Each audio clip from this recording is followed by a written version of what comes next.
A beautiful girl, Mira, with a great figure, who only today became an office worker.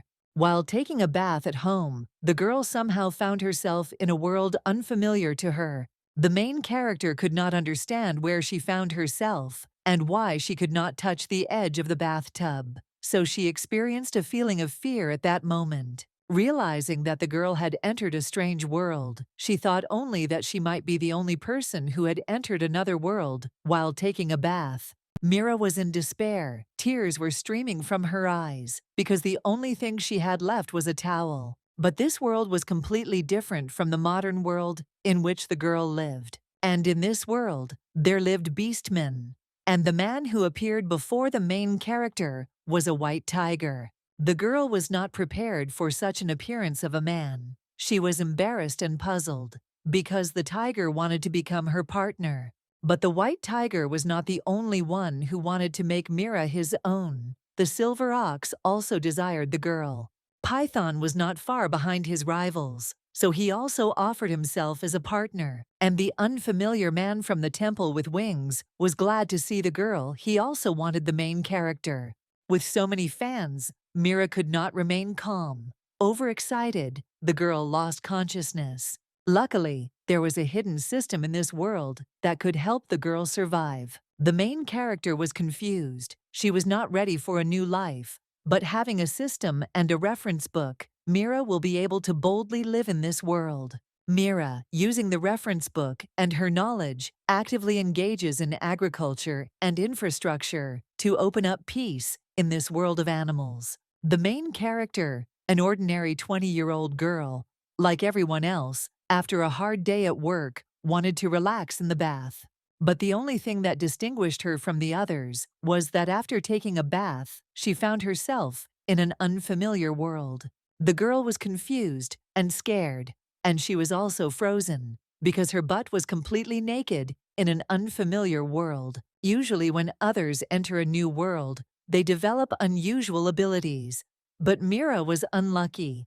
All she got was a towel that she was holding in her hands while in the bath. Suddenly, a loud sound was heard from behind the bushes. The girl did not know who was screaming and was very scared. She imagined the new world as terrible. All her thoughts were already about death because the screams were loud and terrible. The girl was afraid and cried. She decided to lie back in the water, thinking that this would help her return to her world. Completely immersed in the water, Mira prayed to the Lord to allow her to return. Opening her eyes in the water, the girl noticed an unfamiliar pair of legs. They were good, strong legs, and it was clear that they did not belong to a woman. Raising her eyes a little higher, the girl was shocked because she saw something she shouldn't have. Seeing this, the girl immediately surfaced, starting to choke from lack of air. She was immediately picked up by unfamiliar male hands. They touched her naked body and lifted her up. Mira was very surprised and embarrassed because she was not ready for such an unexpected acquaintance. Strong and muscular arms lifted her above the water. A man with snow-white hair held her like a feather. The white tiger, the beast man, Jack, was surprised. He had never seen such a small and beautiful female, so he immediately asked what tribe this beautiful person was from. Mira was scared. She didn't know what the stranger wanted to do to her. She asked to let her go, but she was even more shocked by what she saw under the water. Could it really be that very thing that belonged to this unknown man? Confused by her thoughts, the girl tried to get out of the stranger's hands, but Jack remained calm.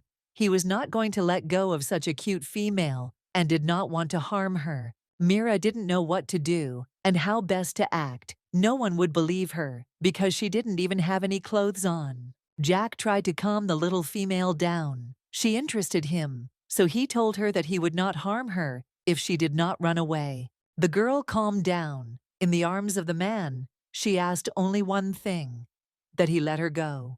The white tiger believed the girl and let her go, which surprised the young lady greatly. Without wasting any time, she decided to immediately head away, thereby running away from the stranger. But Jack didn't even give chase, because Mira was so slow that it wouldn't be difficult for him to catch up with her. Realizing this, the girl turned around because she understood that she had no chance of escape. So she began to condemn the man for his inappropriate appearance. Then, standing up to his full height in front of the girl, Jack explained that he had been washing himself, which was why he looked like that. Mira realized that all her accusations were useless, and she had nothing to present to him, because she had also washed herself and was now in the same position as he was.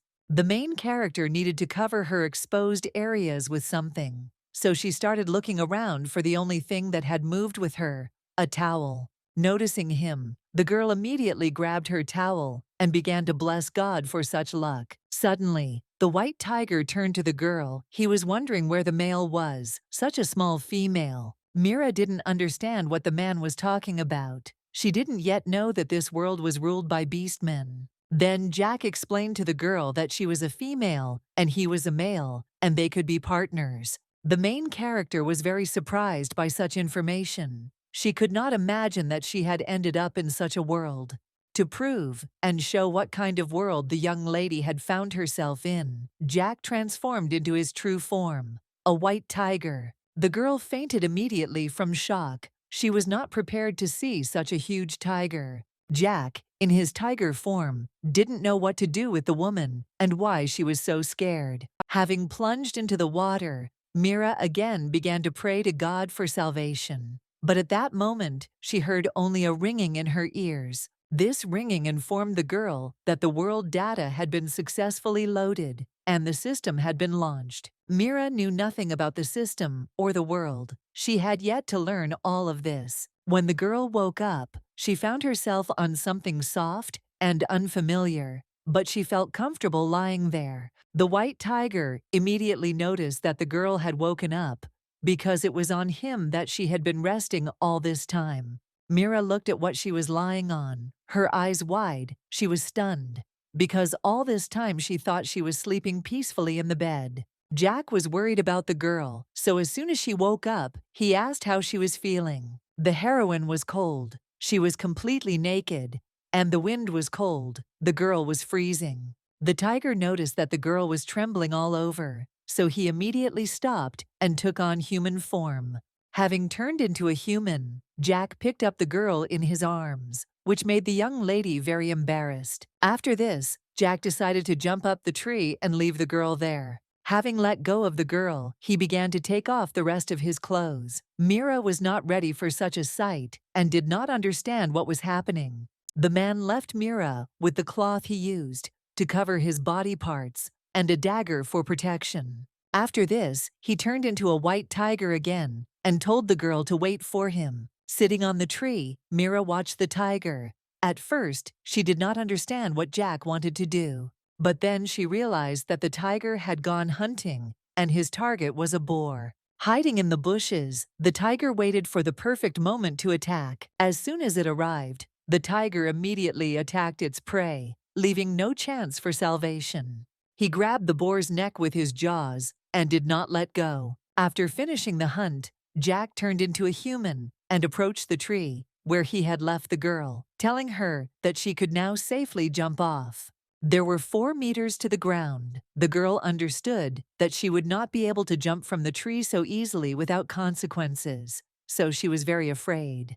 Looking at Mira, Jack realized that she would not be able to get down on her own. He had to take good care of such a fragile and small female. So without thinking twice, he immediately jumped onto the tree and picked up the female in his arms. When Mira came down from the tree with her in her arms, she was covered only by a single cloth that Jack had given her. Having asked Mira for a knife, the tiger immediately began to cut up the huge carcass of the boar. Having separated the skin from the flesh, he carefully cleaned it and pounced on the girl. This was supposed to protect her from the cold. Suddenly, in Mira's head, the ringing sounded again, the system notifying her about the received trophy and about a new task, having completed which she would receive a reward. Jack noticed that the girl was looking into the distance, so he asked what had caught Mira's attention. But the girl did not decide to tell the male about the system, so she simply thanked him for his concern.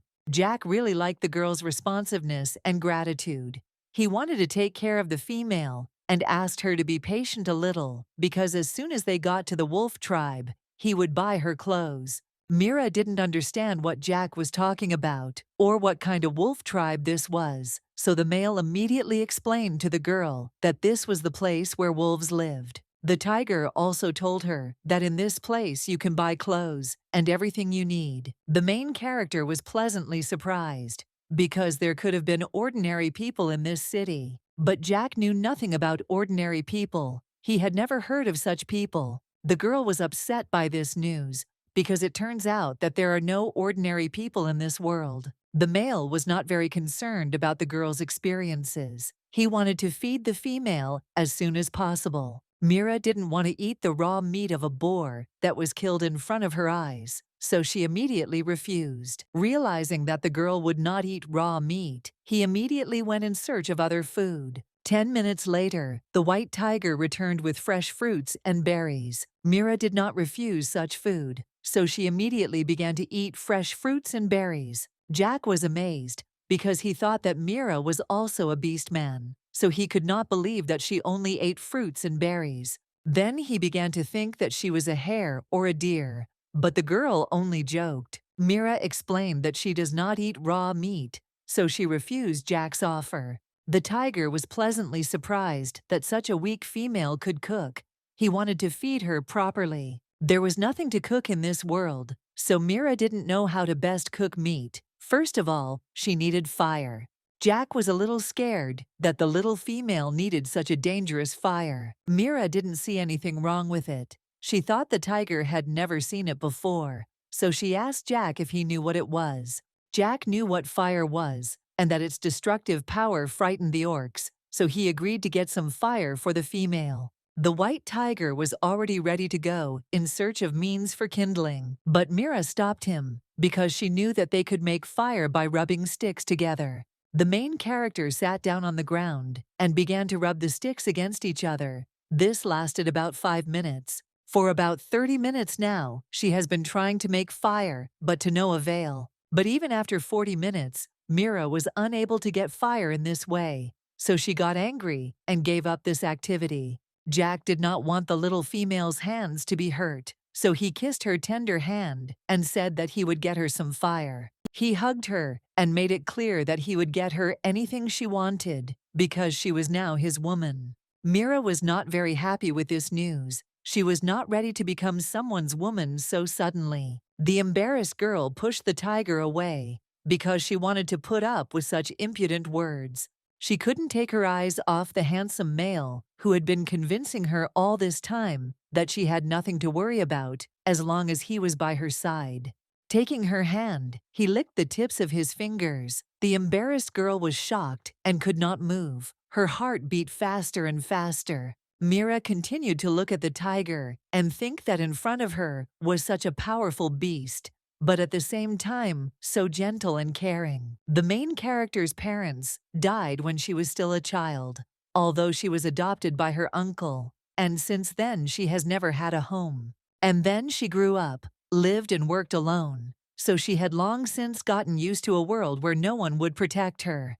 The girl was amazed by such care. No one had ever worried about her as much as Jack, whom she had just met. Jack was very concerned about the fragile female's condition. He felt that the girl needed warmth and care, so each time he pressed her tighter. He was so warm, and his embrace was so gentle. Mira felt such tenderness for the first time after the death of her parents. But Mira quickly calmed down and came to her senses, pushed Jack away, assuring him that everything was fine. She still couldn't get over the tender and warm feeling of care that emanated from the white tiger. Having placed the girl on his back and turned into a tiger, Jack headed to the wolf tribe, because first he wanted to show them the body of the fragile female. The tiger was worried about the girl's health, since she had already lost consciousness twice.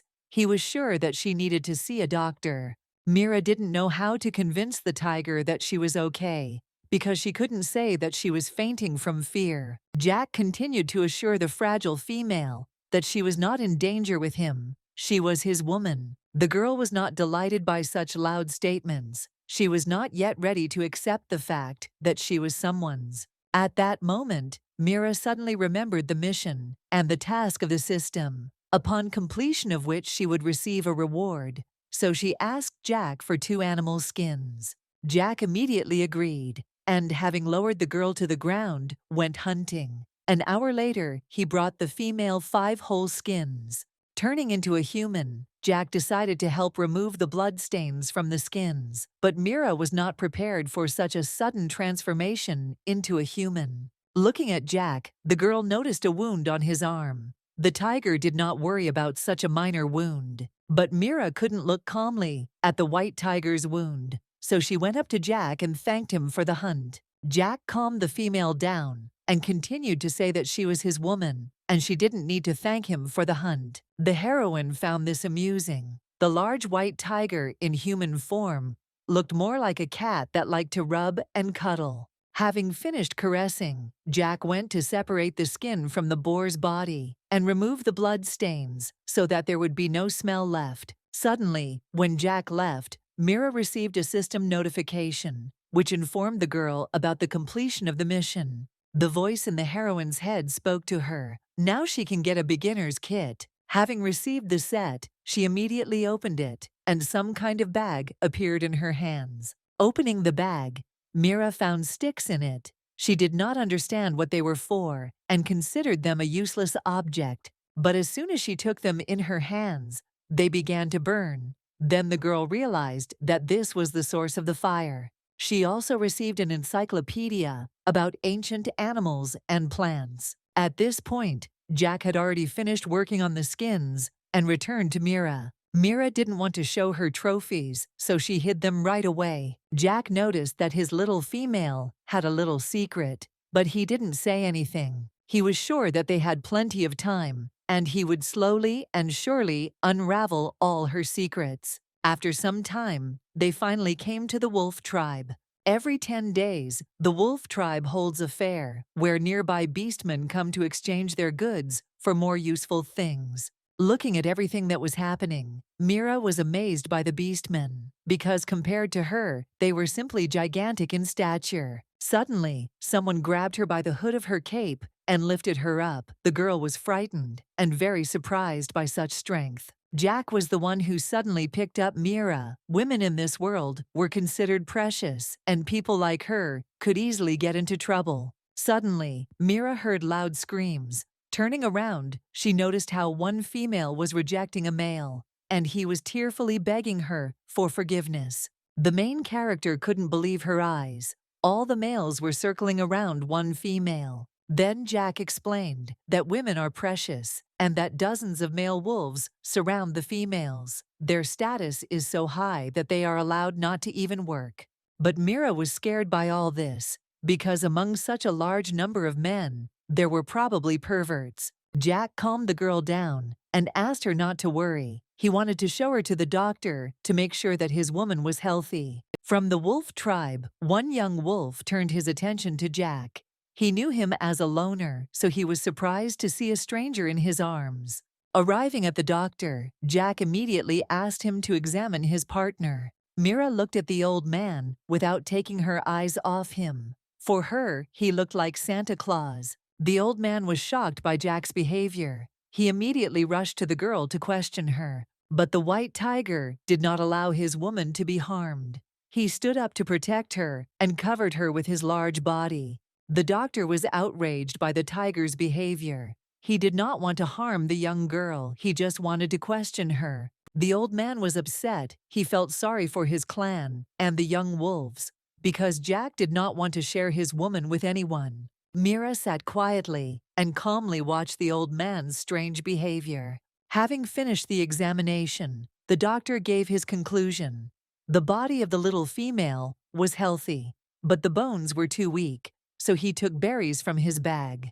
The girl was pleasantly surprised by such care. She could not simply accept the fruits, but the old man assured her that she could calmly accept these gifts and that he did not want to receive anything in return. While handing over the fruits, the healer did not miss his chance to tell about the young and tender wolves of his clan. The tiger didn't really like the old man's initial behavior. Mira noticed this, so she didn't answer the doctor. The old man was so pleased with the little female that he personally volunteered to set up a safe room for her. Jack immediately grabbed his female and lifted her into his arms, thereby showing that he himself could take care of his woman's safety. After the couple visited the doctor, they went to get the clothes that Mira needed so much. The heroine examined and touched the clothes. They were made simply, but from real leather. Mira wasn't happy with the clothes, but it was much better than walking around completely naked. The girl hoped that there were at least needles and threads in this world, because the beastman's clothes were too big for her. Less than half an hour later, she was able to obtain stone needles and threads with which the girl could hem her clothes. She also remembered that there were pins in her hair that could help her. At this time, Jack was already asking the seller if they had clothes in a smaller size and offered to pay accordingly. The seller was incredibly happy with the buyer's generosity, because for one such crystal, he could buy all the clothes in the store. But then, unexpectedly, Mira announced that she was ready. Everyone turned around and were ready to look at the girl's new outfit. The little female felt awkward in such a revealing outfit, but she looked great. The males were simply stunned by the beautiful image of the female. They could not take their eyes off her. Mira was embarrassed by her image. She thought she looked strange, but Jack reassured her, saying that her image was unusually beautiful, just like her. The embarrassed girl made excuses, because she had altered the outfit herself, since initially, all the clothes presented to her were too big. Mira was also concerned about the issue of shoes, but the men did not understand what the girl was talking about. The heroine was amazed that in this world all the people walk barefoot. She did not understand how the inhabitants did not feel pain when walking. Jack kept his eyes on the fragile female. Her skin was soft. No wonder she was concerned about the issue of shoes. He wanted to take care of his female, so he immediately asked the seller for some thread and needles and an animal's skin. Mira received everything she could make shoes from. She was amazed by the tiger's attentiveness. He always knew what she wanted. Even though she found herself in an unfamiliar world, she was not afraid around him. Suddenly, when the couple had finished shopping, someone addressed the tiger as the White Emperor. The young wolf told Jack that he and his woman were invited to visit the healer Lewis. The tiger immediately refused the invitation, because he knew that in the wolf tribe there were many males and very few females, and it was dangerous for his woman here. The male wolves kept their eyes on the small and fragile female. It was too dangerous. Jack could not allow this to happen. Therefore, having lifted the girl into his arms and placed her on his shoulder, he decided to quickly leave the wolf tribe. At this time, a young wolf, Jack's friend Oliver, returned from hunting and was immediately informed that a small female had appeared in the tribe, but the male was not interested. Returning to his cave, he heard strange sounds coming closer. The male was stunned by what he saw. While he was hunting, the female was surrounded by others. He could barely contain his anger and could not say anything against it.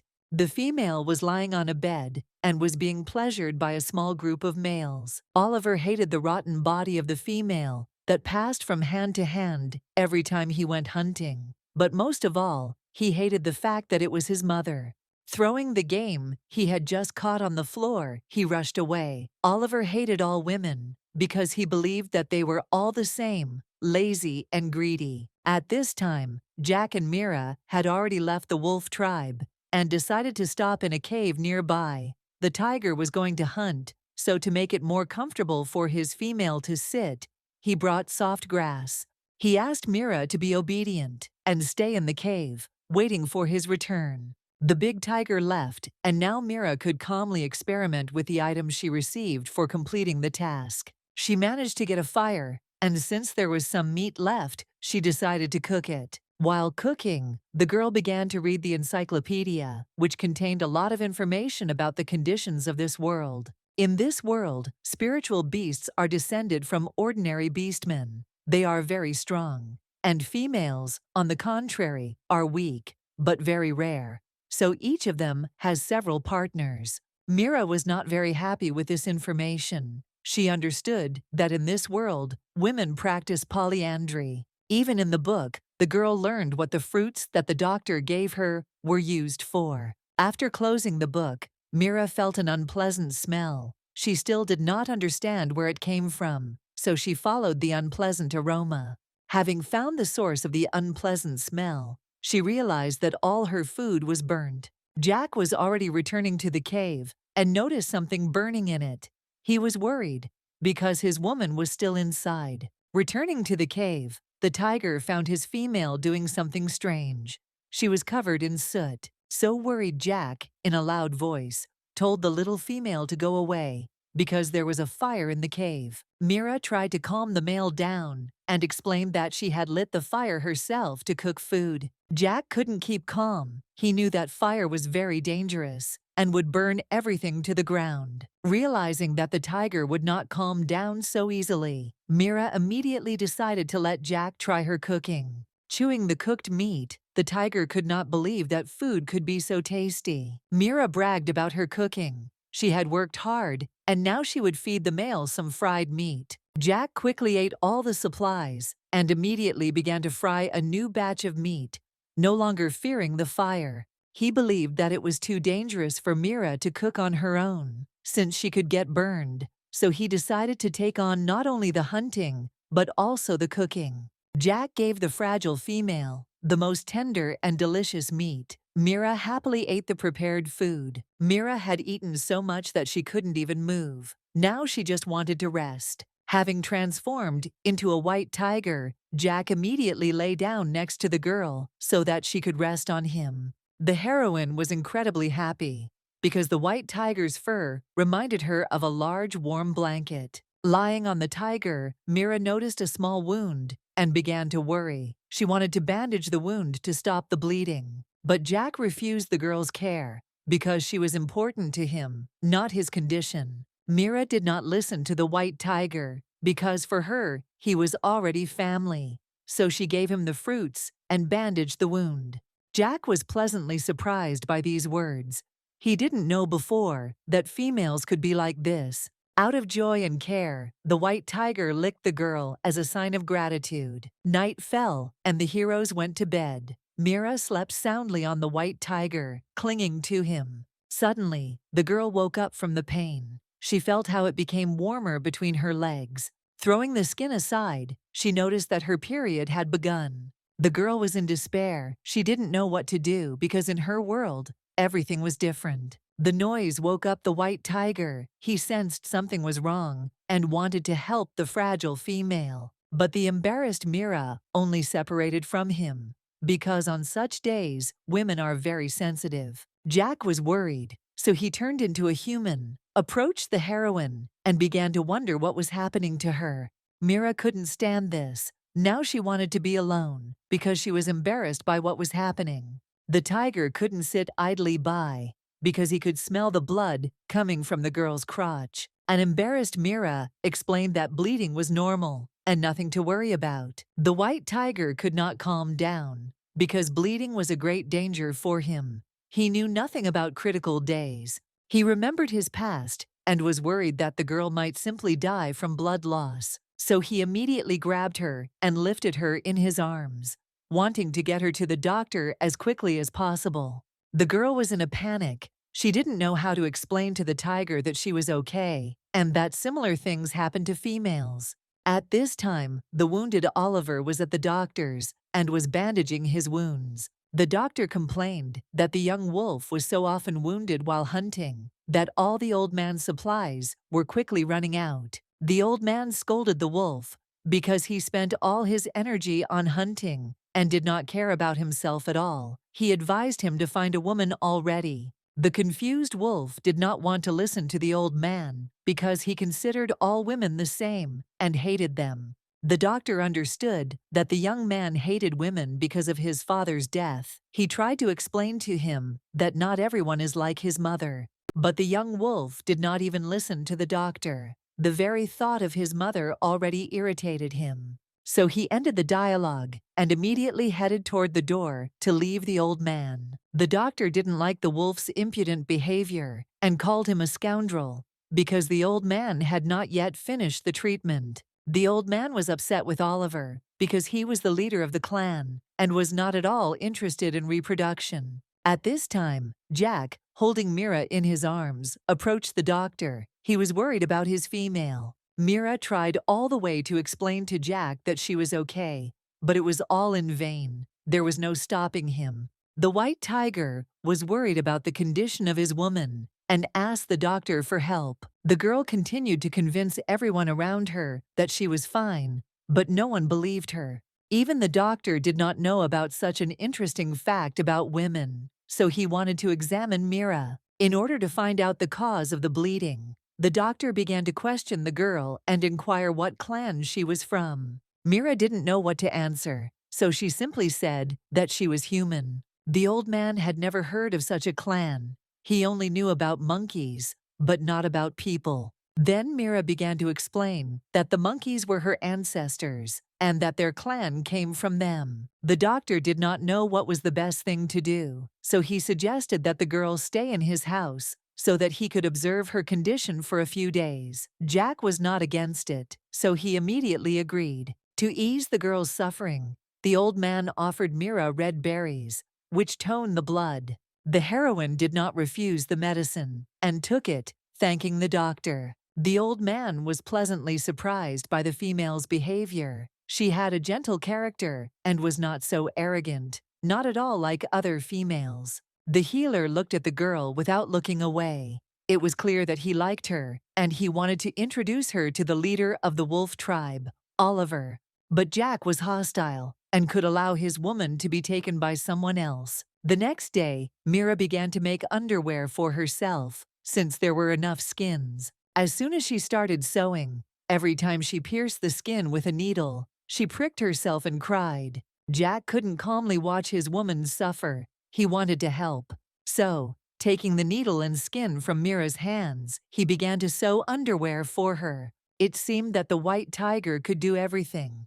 He skillfully held a needle in his hands, and his ties looked professional.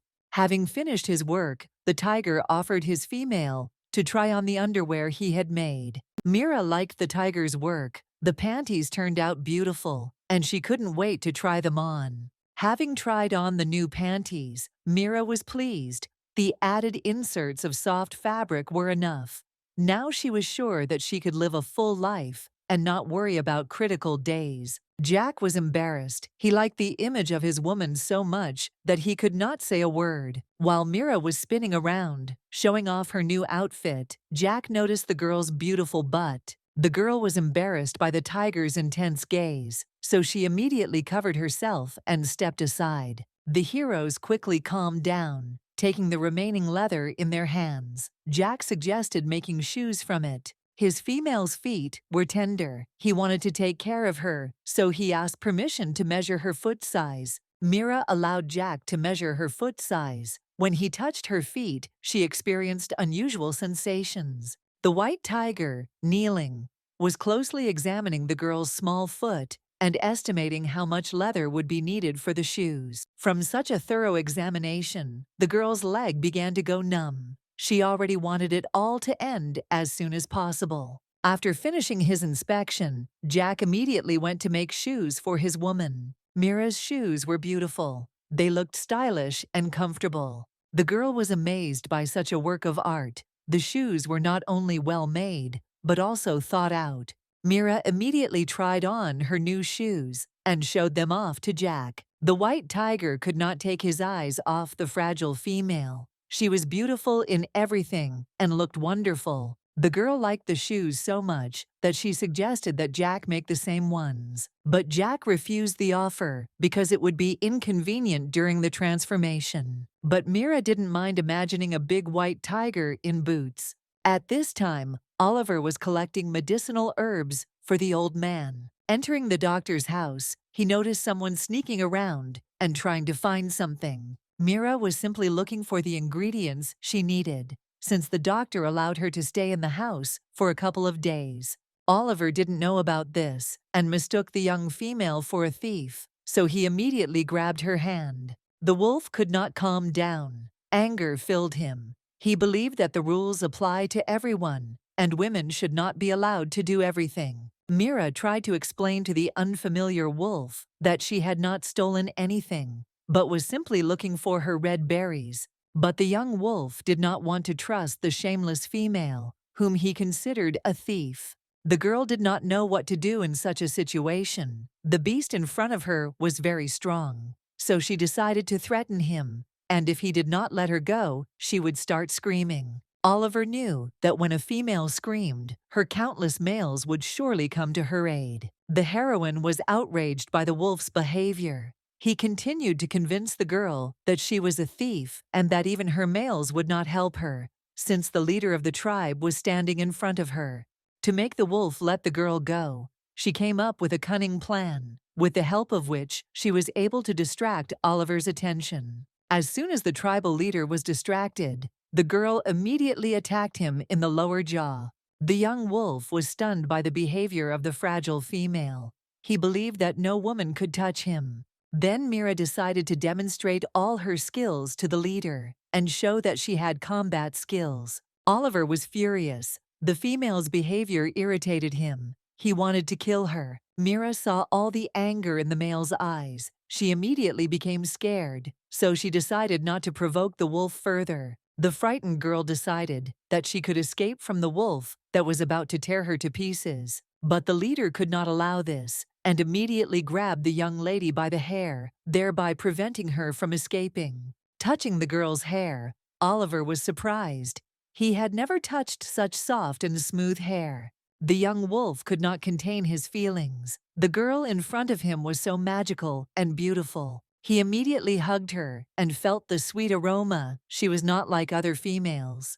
The young wolf was embarrassed by his behavior. He did not expect such sensitivity from himself. But the girl did not want to be in the arms of a strange man, so she tried in every way to get out. Having escaped from the chieftain's embrace, she immediately moved away. The wolf did not understand what was wrong with him, because nothing like this had ever happened before. Oliver was embarrassed by his actions, so he decided not to dwell on the girl's actions and let her go. Mira was outraged by the wolf's behavior. She had done nothing to warrant anyone telling her what to do.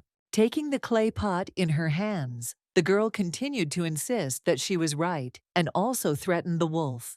The wolf did not like such impudent behavior of the female. He wanted to punish her and put her in her place. Suddenly, a doctor intervenes in their dispute and stops the enraged wolf, who was about to attack the fragile female. The old man scolded the tribal leader like a child because he believed that the young wolf had no right to harm such a beautiful female. The doctor was displeased with Oliver's order because he had originally planned to leave this young and fragile female in the tribe to get to know the leader. Oliver didn't know what to do. He considered the girl a thief and tried to stop her, but the old man did not listen to the excuses of the young and inexperienced wolf, so he immediately threw him out the door.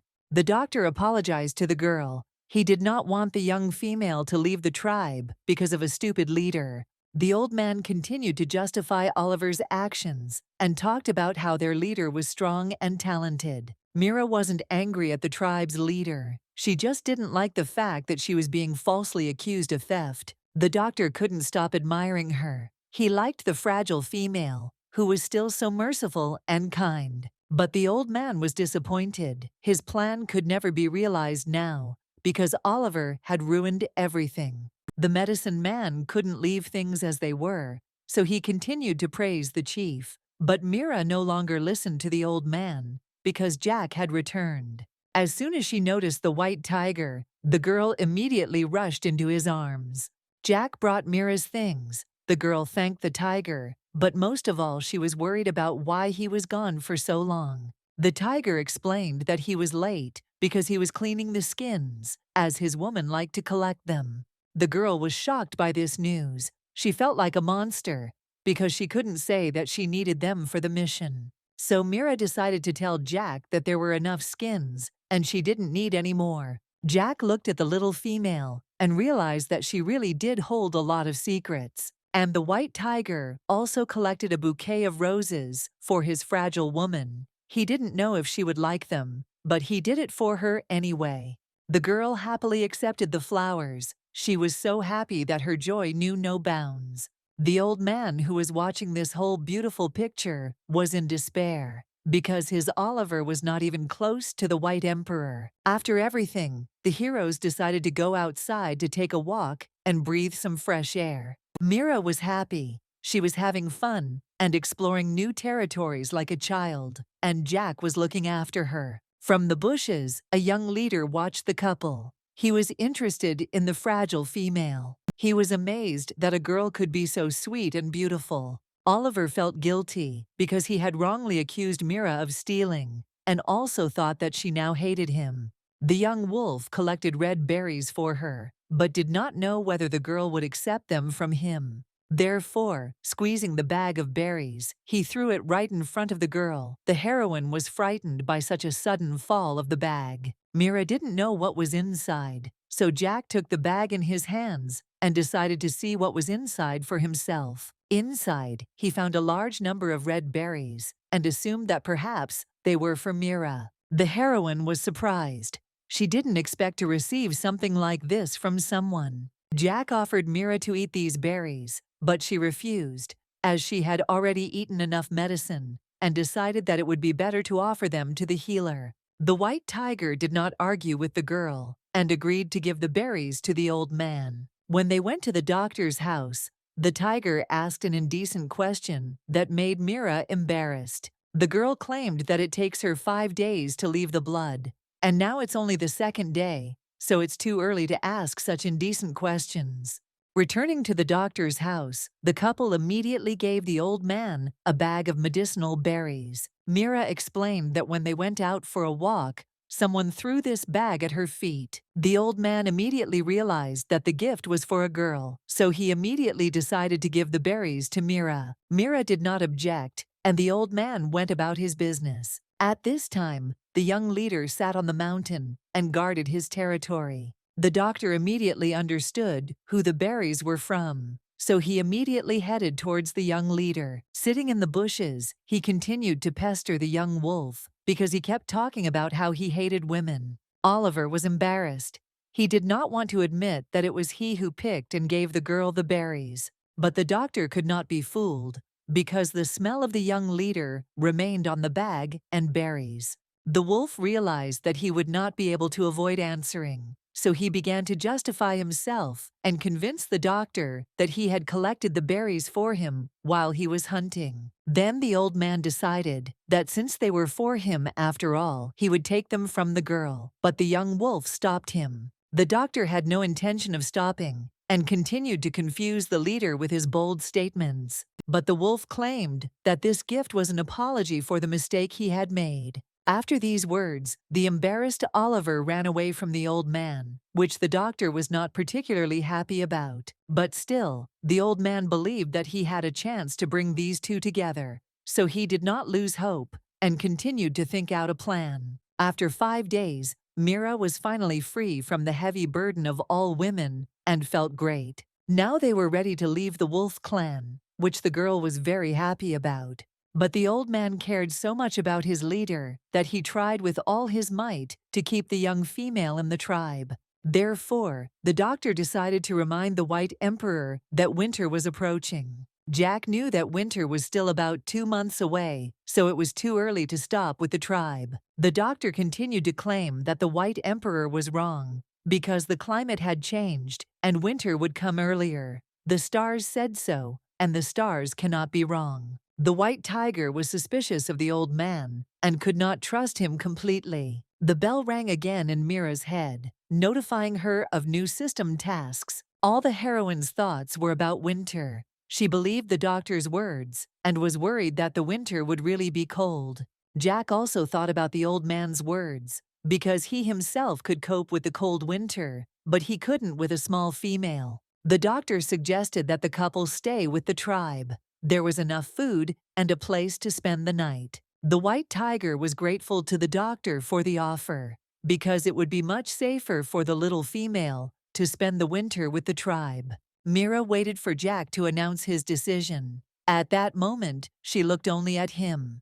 Holding the girl close, Jack announced his decision. They would leave after the end of winter. The doctor was incredibly happy about this and even volunteered to help in choosing a place to spend the winter. In Mira's head, the bell rang again, informing her of the mission and conditions. The house must be no less than 40 square meters, and it must also have a bed, table, chairs, and cabinets. Once outside, Jack explained to Mira that the wolf tribe was actively preparing for winter. They dug wide passages inside the Rocky Mountain, and these passages are full of caves. Mira compared it to an underground labyrinth. She was not entirely happy with this news, because there was little light in the caves. To prevent the fragile female from getting hurt, Jack hugged her and told her to follow him. The old man said that the couple could choose any place for themselves and dig a cave of any size. The main thing was not to dig in other people's houses.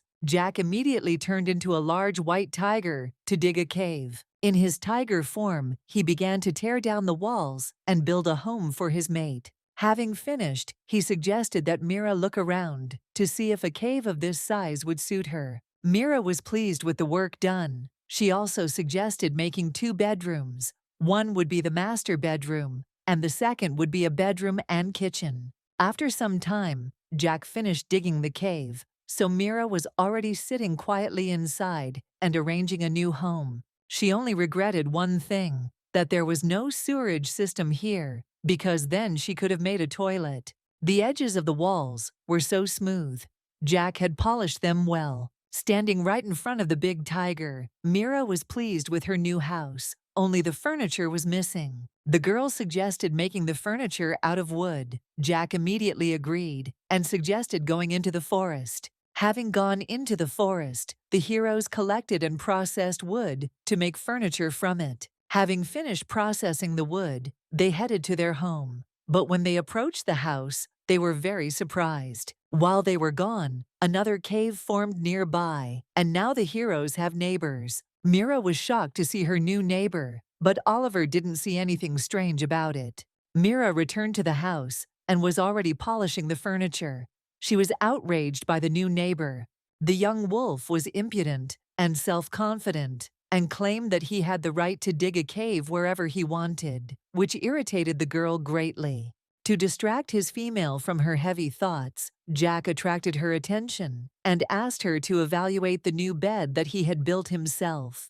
Mira immediately went to inspect the bed. She really liked the new bed. The girl was happy. She thanked the tiger for his efforts and praised him in every possible way and hugged him. The walls were thin, and Oliver heard everything perfectly well. He could not sit still, listening to the female praising the tiger. The wolf pressed his ears to his head so as not to hear anything. He did not understand why he dug a cave next to this female, because he hates women. Confusion did not leave his face. He did not understand his own feelings and was confused about them. Suddenly, the wolf heard some rustling from the neighboring cave.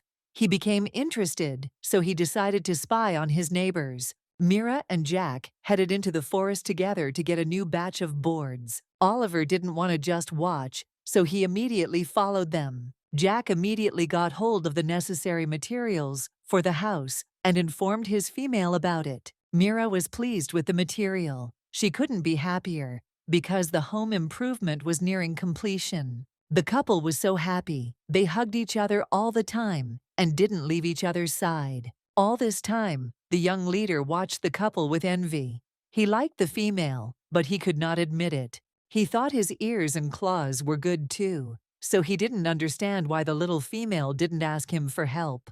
Mira followed her tiger closely and did not lag behind. At that moment she was happy. There were a lot of boards, so we would have to go back several times to carry everything back to the cave. The girl offered to stay in the forest to look after the material, but the tiger refused such an offer because he knew that the forest was dangerous. But the heroine did not agree with the tiger because she could not allow anyone to steal the material for the furniture. Jack did not argue with the female and took her side, lifting her up in his arms. Having lifted the girls in his arms, he climbed the tree and left the young lady there to watch over the material from a safe place. And the white tiger himself unlike the animal, went to take all the boards to the cave. Mira was not going to waste time and began reading the encyclopedia. Oliver continued to watch the little female. He did not understand what she was doing, but he was very interested. The young wolf did not take his eyes off the girl. He was worried because the tiger had left her alone in such a dangerous place. She had such a small body, she could easily fall and get hurt. These thoughts did not leave the head of the young leader. Suddenly, a purple mutant spider began to descend towards the girl, which was very dangerous. Mira, sitting on a tree, noticed a spider and became very scared, starting to scream.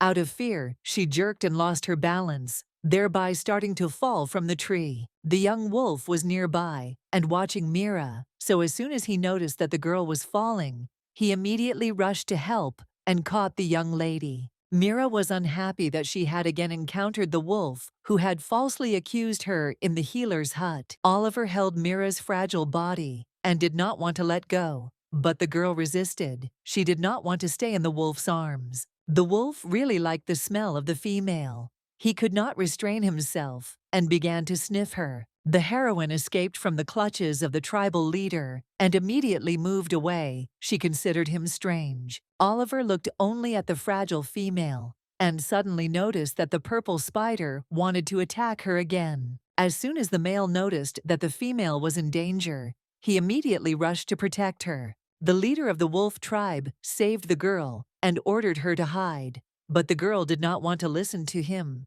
She was worried not only about her own life. After telling the girl to run away, the chieftain turned into a wolf and stood up to defend her. In his wolf form, Oliver was much stronger, so he was able to easily deal with the purple spider. Mira looked at the wolf and did not look away. She liked the beautiful silver fur. The girl thanked Oliver for saving her, and her opinion of him changed. But Oliver didn't need words of gratitude. He wanted more for saving his life. He wanted to spend the night with the female. The heroine was embarrassed and outraged by such impudent behavior of the wolf. She believed that he deliberately continued to humiliate her with such desires. The girl regarded this rescue as payment for unfounded accusations. But the wolf thought otherwise. Since the girl was still there, it meant she wanted to spend the night with him. Mira's indignation knew no bounds. She was furious at the wolf's stupid statements. The girl couldn't stand it anymore because of her anger, so she turned around and walked away from the leader. Oliver was all sweaty. It was obvious that he was in pain because he had been injured by a spider. He never thought that such a miserable death would befall him. If the tribesmen had found out about it, they would have laughed at him. Mira wasn't so cold-blooded and cruel. She noticed that the wolf's condition had changed, so she went back to check on the tribe leader. Oliver didn't understand why the young female had returned. Had she changed her mind? But the girl destroyed the wolf's hopes by saying that she had returned for her thing. At this moment, the heroine noticed the wolf's condition. It was clear that he was feeling unwell. The young leader did not want the girl to come close to him and worry about him, so he began to push her away in every possible way. Mira was not afraid of the wolf's attacks. She wanted to help him and was serious in her intentions. The wolf didn't want to admit that he needed help, so he asked the girl to leave. The heroine, without thinking twice, decided to leave and return with medicine. Oliver did not believe that the female could help him, because he considered them all the same. His father died because of a female. He could not even think that he would repeat the fate of his father. Mira returned to the scent wolf with medicinal herbs. She sincerely wanted to help him and save him. As she approached the male, she noticed that he had lost consciousness from the pain. Luckily, the book had notes about purple spiders, so Mira found the right detox medicine. Oliver woke up from the pain in his wound. He couldn't believe that he was still alive. Mira noticed that the young wolf opened his eyes, which meant that she was doing everything right. The male could not believe that the little female had returned. It seemed to him that these were all deathbed hallucinations. After finishing the treatment, Mira began to check the wolf's well-being and show him her fingers. Oliver still didn't believe that this girl had come back to save him. She was completely different, not like the other females. The girl stood right in front of him, like a goddess who had saved his life. Now they are definitely even, because he just saved her, and she saved him. Oliver modestly and quietly thanked the girl for saving him. He didn't know what else to say at such moments. But Mira pretended not to hear and asked to repeat the words of gratitude. This made the embarrassed wolf furious. He didn't want to repeat it again, so this time he insulted the girl. Mira became angry and began to argue with the young leader, claiming that he was a stupid wolf who did not take care of his life. At that moment, Jack came to the girl's screams. He didn't understand what was happening, so he immediately asked what happened. Jack was looking for Mira, so he didn't come alone, but with a group of other male wolves. Everyone was shocked by what they saw. They knew how dangerous the purple spider was and could not believe that their leader defeated it. The white tiger hugged his female and thanked Oliver for saving Mira. Addressing the young leader, he promised that in the future, he would definitely thank him for saving the female. The young leader understood that although the tiger was thanking him, he was hinting that he should not even think about approaching his female. And also, the tiger specifically found males who already had females, so they would not be tempted and would not act according to the rules. The males exchanged glances. They saw each other as competitors. Returning home, Mira was pleased with the work done. It became cozy and beautiful. The mission was completed, and the system notified the girl about it. As a reward, Mira received a small pot and a spatula for cooking. The heroine was incredibly happy about this. Now she could cook something delicious. Jack was interested in the kitchen utensils. He didn't know what they were made of, so he wasn't sure how to use them properly. Mira assured that everything was safe, and the kitchen utensils were made of metal, so this time nothing would burn. She decided to cook something tasty and let Jack try it. Jack sat right next to the cooking area and inhaled the delicious aroma of the food. Having finished cooking, Mira immediately invited the white tiger to try her creation first. The white tiger was pleased. He had never tried anything like this before. Mira also wanted to take food to her neighbor as a token of gratitude for saving her life. But Jack couldn't let the female near the young wolf, so he volunteered to bring him some food himself. Having come to the neighbor, the white tiger immediately called the wolf. He wanted to quickly thank the leader and leave. When Oliver opened the door, he was not happy to see the white tiger and showed his displeasure with his whole appearance. Jack ignored the wolf's cheeky behavior and simply passed the soup. The young wolf was surprised. He had never seen such a dish. Although the wolf was happy with the food, he was not happy that it was the white tiger who brought it to him. Evening came. Mira was happy. She had eaten her fill, and the day had been productive and challenging. Jack was also pleased with the day. He thanked his female for the delicious food. Mira couldn't take her eyes off Jack. She thought he was incredibly handsome and admired him. Jack was glad that his female liked him. It was important to him. The heroine was embarrassed by such flirting, so she immediately went to bed. The tiger was not against such an unexpected decision. He immediately agreed. Approaching Mira, he accepted her and, looking her straight in the eyes, suggested sleeping together. That night, Jack and Mira slept together. The girl slept with a man for the first time. She felt not entirely comfortable, but still she was pleased. Lying on her side, the heroine could not fall asleep for a long time. She kept thinking about the conversation with Jack. The white tiger was worried about the safety of the female, so he thought about how to make their home an impregnable fortress. Jack asked such strange questions. Mira didn't know how to take them. The white tiger believed that the female did not like his body or that his smell was unpleasant to her. The girl was put in an awkward position because she liked Jack, but she couldn't say it directly. Jack gave the girl a choice of sleeping on the right side or the left. The embarrassed person did not think long about the answer and immediately said that she would sleep on the left side. She was so embarrassed that she thought of escaping from the clutches of the white tiger, but she had no strength. The girl was very tired after such a hard day and was already falling asleep. Suddenly, she felt something strange. The girl could not understand what it was, but something was definitely pressing against her. Nothing could be seen in the darkness, so Mira decided to find out what it was and touched it with her hand. From such gentle and unexpected touches, Jack suddenly moaned. Mira couldn't believe that she had touched something sacred. The shock had taken away her sleep, as if by magic. The embarrassed girl continued to apologize to the tiger. She didn't even think that it could be him. Jack didn't say anything. He just pressed himself against the fragile female because he wanted her so much. The white tiger touched the girl's tender skin and licked her neck. From such gentle touches, Mira could not restrain herself. Her voice sounded throughout the bedroom. The tiger continued to cuddle up to the girl. He liked to touch the fragile female. Mira could not stand such advances from the white tiger and decided to run away from him into the next room. Jack didn't want to let the girl go into the next room. He wanted to be only with her. As he hugged her, the tiger thought that his female wanted to sleep with the young wolf. He was unhappy with this and continued asking questions about the wolf. The tiger did not want to share the female with anyone. He pressed himself closer and closer to the girl and licked her neck. The girl was embarrassed.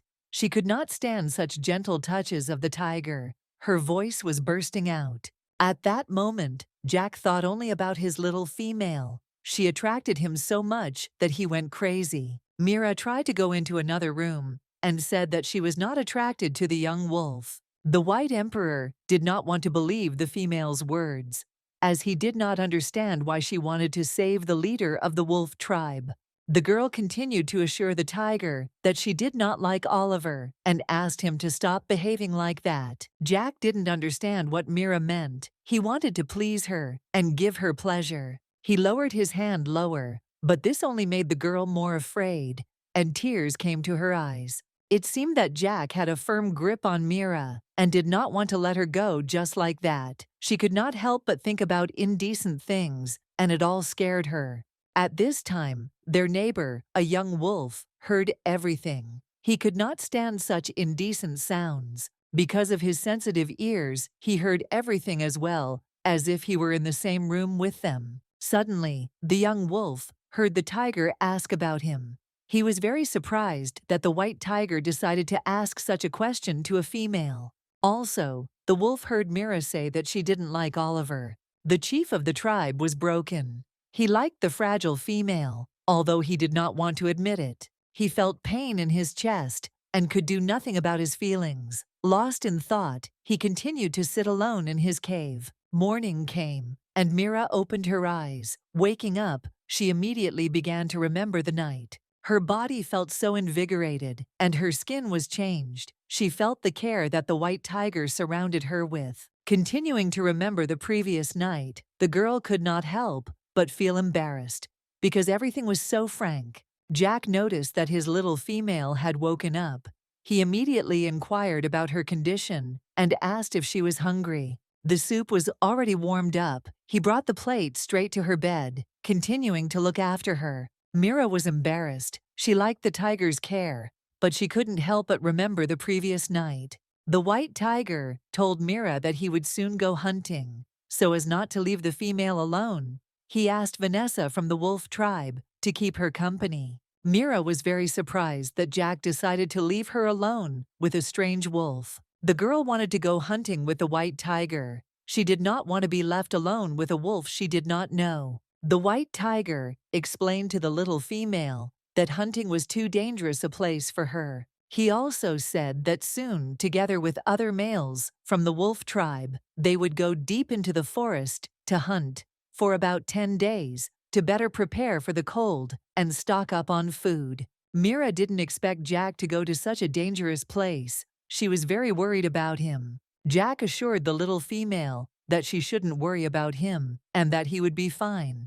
The heroine understood everything. She knew that by going with the tiger, she would only add extra trouble to him. The white tiger hugged his little female. He didn't want her to be sad and explained that everything has its time. Mira wanted Jack to return soon, and she also wanted him to return to her safe and sound. Jack asked Vanessa to look after the little female in his absence. But the little female was still upset. She didn't want Jack to leave. The White Emperor was calming his little female. He didn't want his little one to be upset, so he was interested in what Mira needed. Then the heroine, taking the encyclopedia in her hands, showed the tiger the herbs she needed to cook the meat. Jack quickly realized what Mira needed, so he immediately agreed. He also gave a bone knife to the little female, with which she could defend herself. Hugging the girl, he whispered in her ear, "Wait for me." Mira was embarrassed, but promised that she would definitely wait for Jack. At that moment, Vanessa suddenly entered their house and apologized for interrupting the couple's goodbye. Vanessa looked great, her figure was perfect, and her silver ears and tail only emphasized the image of a she-wolf. After introducing the girls, Jack said goodbye to Mira once again and went hunting. He wanted to get as much game as possible so that his female could survive the winter in peace. At this time, Mira wanted to go for a walk, so she asked Vanessa to allow her to go out. Vanessa didn't think long about the girl's offer. She immediately grabbed her hand and headed for the exit. When Mira went outside, she saw that all the work was being done by old people or children. All the young males went hunting to feed the tribe. Looking around, Mira did not notice a single female. She was wondering where they all were. The local females did not work at all. They felt like the center of the universe, which confused Mira. The heroine realized that if she ate a lot and was lazy, she would look like the local females, and she didn't want that. Mira continued to ask Vanessa many questions about the household. Vanessa answered all her questions generously, but she also said that while the female was of reproductive age, she should not worry about such trifles. The heroine was shocked by such statements because she was not yet ready for children. The fragile female explained that she was simply bored and was thinking about how she could help and occupy herself. Then Vanessa made a decision. She would tan the skins together with Mira. Only males did such things, so when they saw him on the other side of the river, they were stunned. Mira carefully cleaned the skin. She did it well, and Vanessa even praised her for such an excellent job. Vanessa was a good teacher and always gave me tips on how to do better. At this time, the males were watching the females closely. They could not take their eyes off them. The males continued to watch the young and beautiful females, drooling. But Oliver noticed the inappropriate behavior of the young males and immediately began to look at them with a frightening gaze. Out of anger, the leader grabbed the young males by their tails and forced them to experience unprecedented pain. Holding the wolves by their tails, Oliver ran away with them, away from the females. Vanessa noticed that someone was hiding in the bushes. She saw Oliver among the leaves, and she asked Mira if she knew the leader of the tribe, to which the girl answered positively. Oliver only looked at the fragile female. Vanessa noticed this and told Mira, "The heroine does not like the wolf at all." She believed that there was a conflict between them. But the tribe leader was not interested in Mira's violent reaction. He only wanted to know what the girl was doing near the pond. Mira thought it was none of Oliver's business, so she responded to him very rudely. Even though the girl was rude, the young leader found her voice so gentle and affectionate. His body instantly reacted to the girl's voice. Oliver could not contain his feelings. Vanessa noticed the chief blush. She couldn't believe her eyes, because she knew that Oliver hated women. It was hard for Mira to drag the skin after cleaning. She put all her efforts, but she couldn't move it. Oliver noticed that the fragile female was having a hard time, so he volunteered to help, which surprised the girl greatly. Easily lifting the skin and throwing it over his shoulders, Oliver walked forward, leading Mira behind him. At first, Mira was confused. She began to lag behind the young wolf, so she asked him to wait. As she followed the leader, the girl thought that this guy was not as bad as he seemed. But these thoughts quickly disappeared, because Oliver was rude to the little female again. The heroine could not catch up with the wolf. He was walking too fast for her, but Oliver claimed that this was because the small female had short legs. Vanessa watched everything that was happening. She could not believe what she saw, because she had never seen the leader behave like that. In the eyes of the she-wolf, Oliver was strong and powerful, but now he is gentle and sensitive, not at all like his former self. But now, watching him, she considered his actions stupid and illogical. Returning home, later in the evening, Mira was already getting ready to cook dinner, and then she remembered that when Jack treated his neighbor, the wolf never returned the dishes. Therefore, Mira immediately went to her neighbor for her thing. When she came to her neighbor, the girl was shocked, because Oliver met her in the guise of a wolf. Then Mira immediately began to wonder why the leader was in his beast form, but Oliver explained that he was sleeping. The heroine decided not to pay attention to this. She came only to return her soup tureen. But the young wolf did not understand what the girl was talking about. He did not know what a soup tureen was. After a long explanation from the little female, the chief finally understood what the girl meant, so he headed back to the dwelling to return the bowl. Holding the soup tureen in his teeth, Oliver returned the soup tureen, and also did not forget to insult the little female. The girl did not respond to the wolf's provocations, and immediately left, slamming the door. The wolf was sad. This was the only thing from the little female, and he did not want to part with it. At this time, Mira had already finished preparing the vegetable soup and was already starting to eat. She was pleased with the dish after such a hard day. The soup was especially tasty. The girl remembered the white tiger. She missed him. She wanted Jack to come back soon. Mira didn't even notice how she began to rely on the tiger for everything. Having found herself in this world, the heroine could not live a day without him. She understood that she needed to become more independent so as not to burden the tiger. While resting in his cave and almost asleep, the chief smelled the aroma of food. The aroma was so enticing that he immediately stood up and headed toward the source of the smell. There was a bowl of soup in front of his door. He couldn't believe his eyes, because he didn't expect anything from the little female. The wolf looked at the next door and thought only about Mira. He was grateful to her for her care. Without thinking twice, the wolf immediately began to taste the delicious soup from the little female. At that moment he was happy. The days of waiting are always longer, but during these 9 days, Mira has already gotten used to the work, and tanning the skins has become much easier for her. Sitting near the pond, in the distance, she noticed a small pack of familiar wolves. Perhaps the males had returned from hunting. Jack returned. Mira immediately noticed him among the wolves and began to scream. Jumping near the river with happiness, she attracted the attention of the tiger. Jack was to see his little female. Having met him, the girl immediately rushed to hug the tiger. She missed him and waited so much that she could not hold back her tears of joy.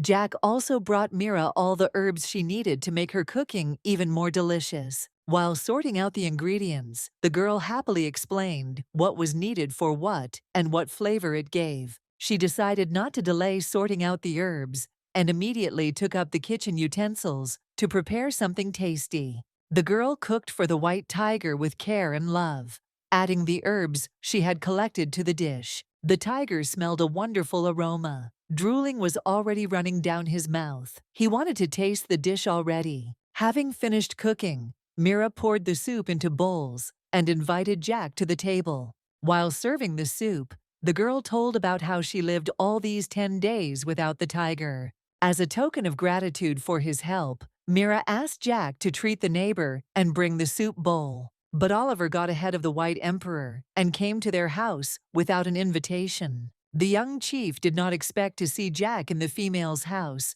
and was not puzzled. Jack was confident in himself because he believed that this was his female, so he quickly put the wolf in its place. Oliver was displeased with such an impudent command of the tiger. He did not want to see him next to the female, so he quickly took the bowl and left. And as he said goodbye, Jack told the young wolf that they would live this winter in the tribe and then leave.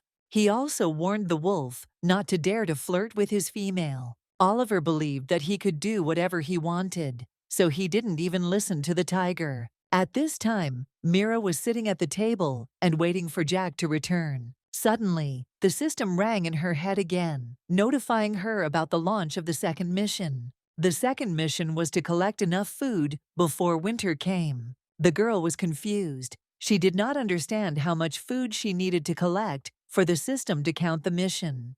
The world was irritated by the system, which did not provide specifics in the tasks. Then the girl began to ask Jack how much food they needed to survive the winter peacefully. Jack was calm and reasonable. He was not afraid of such questions because he was confident in himself. To calm his female, he approached her and, looking her straight in the eyes, said that he would get her as much food as she asked for. Mira couldn't take her eyes off the beautiful white tiger. His pectoral muscles were so alluring to her. Noticing that the female had calmed down, Jack suggested that after washing the dishes, they rest together. But the girl was not yet ready for a joint vacation, so she immediately went to bed. Jack was upset. All these days, he missed his little female, and now she was avoiding him. He couldn't leave everything as it was, so he approached the girl and began to touch her tender body. Mira was outraged by the tiger's behavior. She was afraid of him. The White Emperor didn't care about the little female's indignation. He just hugged her because he had missed her very much all this time. Mira calmed down and reciprocated. She also missed the white tiger very much. The embarrassed couple continued to hug and cuddle each other. At some point, Jack began to tenderly kiss the little female. Mira did not avoid the kisses, but did not respond to them either.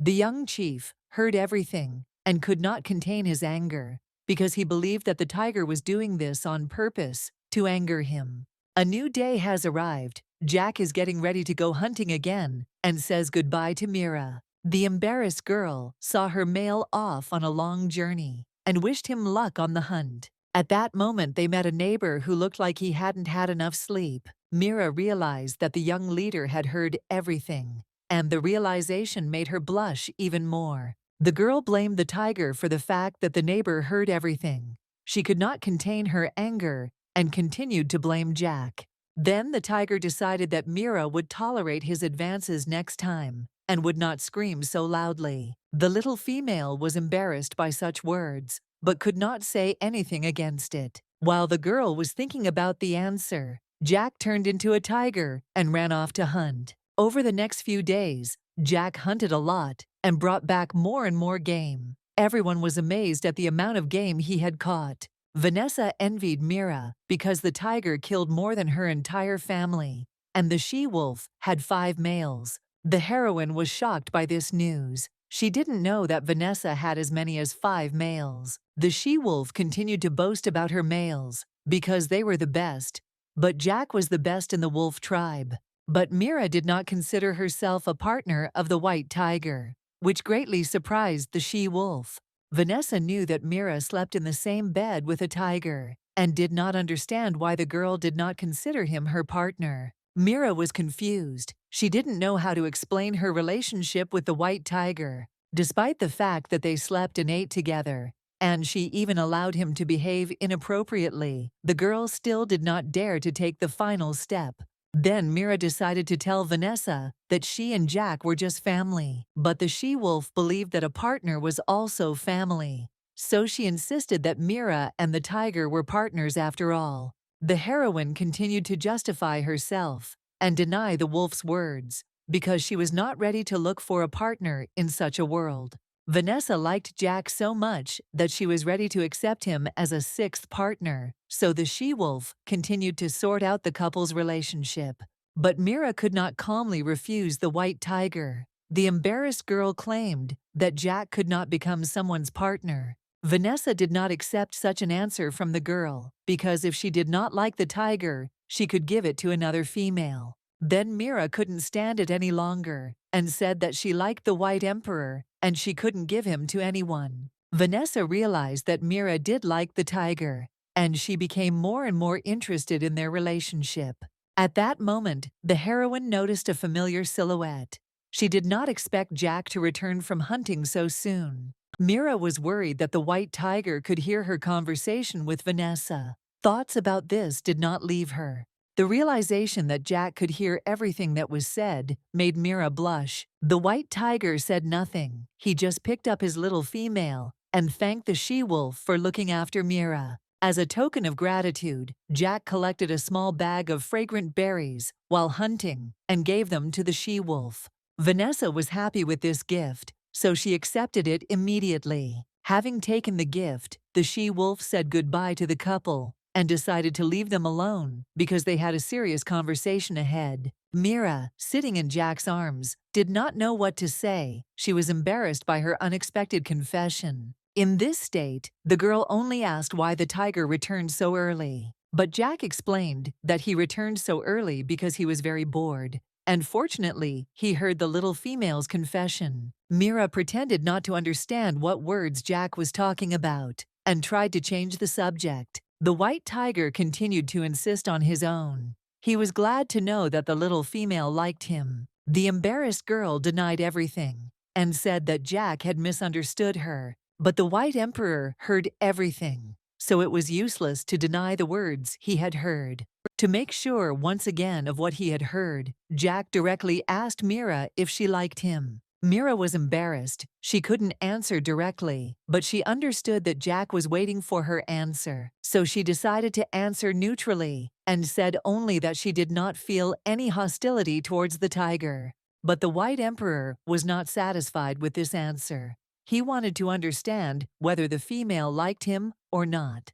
To calm his feelings and give the female time to decide, Jack began to kiss her. Mira was shocked by such unexpected actions of the male and immediately stopped him. Jack was so happy to know that the little female liked him that he couldn't contain his feelings. The white tiger didn't understand why Mira stopped him. He assumed that perhaps the female didn't like kisses, but Mira was embarrassed. She was afraid that someone might see them, so she stopped the tiger. There was no one around. Mira was puzzled by this because she could not justify her actions. So she decided to say that next time before kissing, the tiger needs to ask permission to do it. After these words, the girl rushed off to clean the loot in order to distract herself and calm down. All this time, the heroine thought only about the tiger. The kiss made her heart beat faster.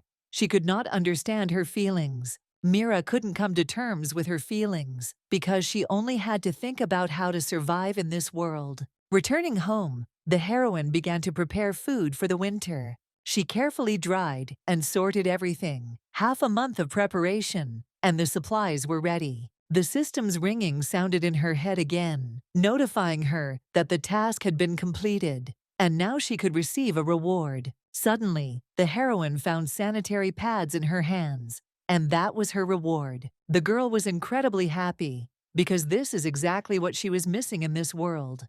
Hearing the girl's joyful cries, Jack immediately appeared and asked what had happened. Jack compared Mira to a small, cute, very diligent animal. Every day the weather became colder, winter was approaching, and the beastmen went hunting less and less often. But with such reserves of a pair, it was much easier for them to endure the bad weather. Wrapped in a skin, Mira was still cold and sneezed frequently. It seemed that he could easily catch a cold. Jack noticed that the little female was cold, so he offered to warm her with his body. Mira understood that Jack would warm her up easily because he was a big white tiger, so she timidly sat on his lap and snuggled up. It was clear that the girl was not entirely comfortable. She wanted to snuggle up to Jack's soft and warm fur. The tiger noticed that the girl was embarrassed, but he did not transform. He continued to warm her with his human body. With the onset of winter, other beastmen came to the wolf tribe. When Mira woke up, she didn't understand what was happening and why Jack wasn't home. The white tiger went to get water, and when he returned, he told the girl that a clan of wolves from the Black River had come to the tribe.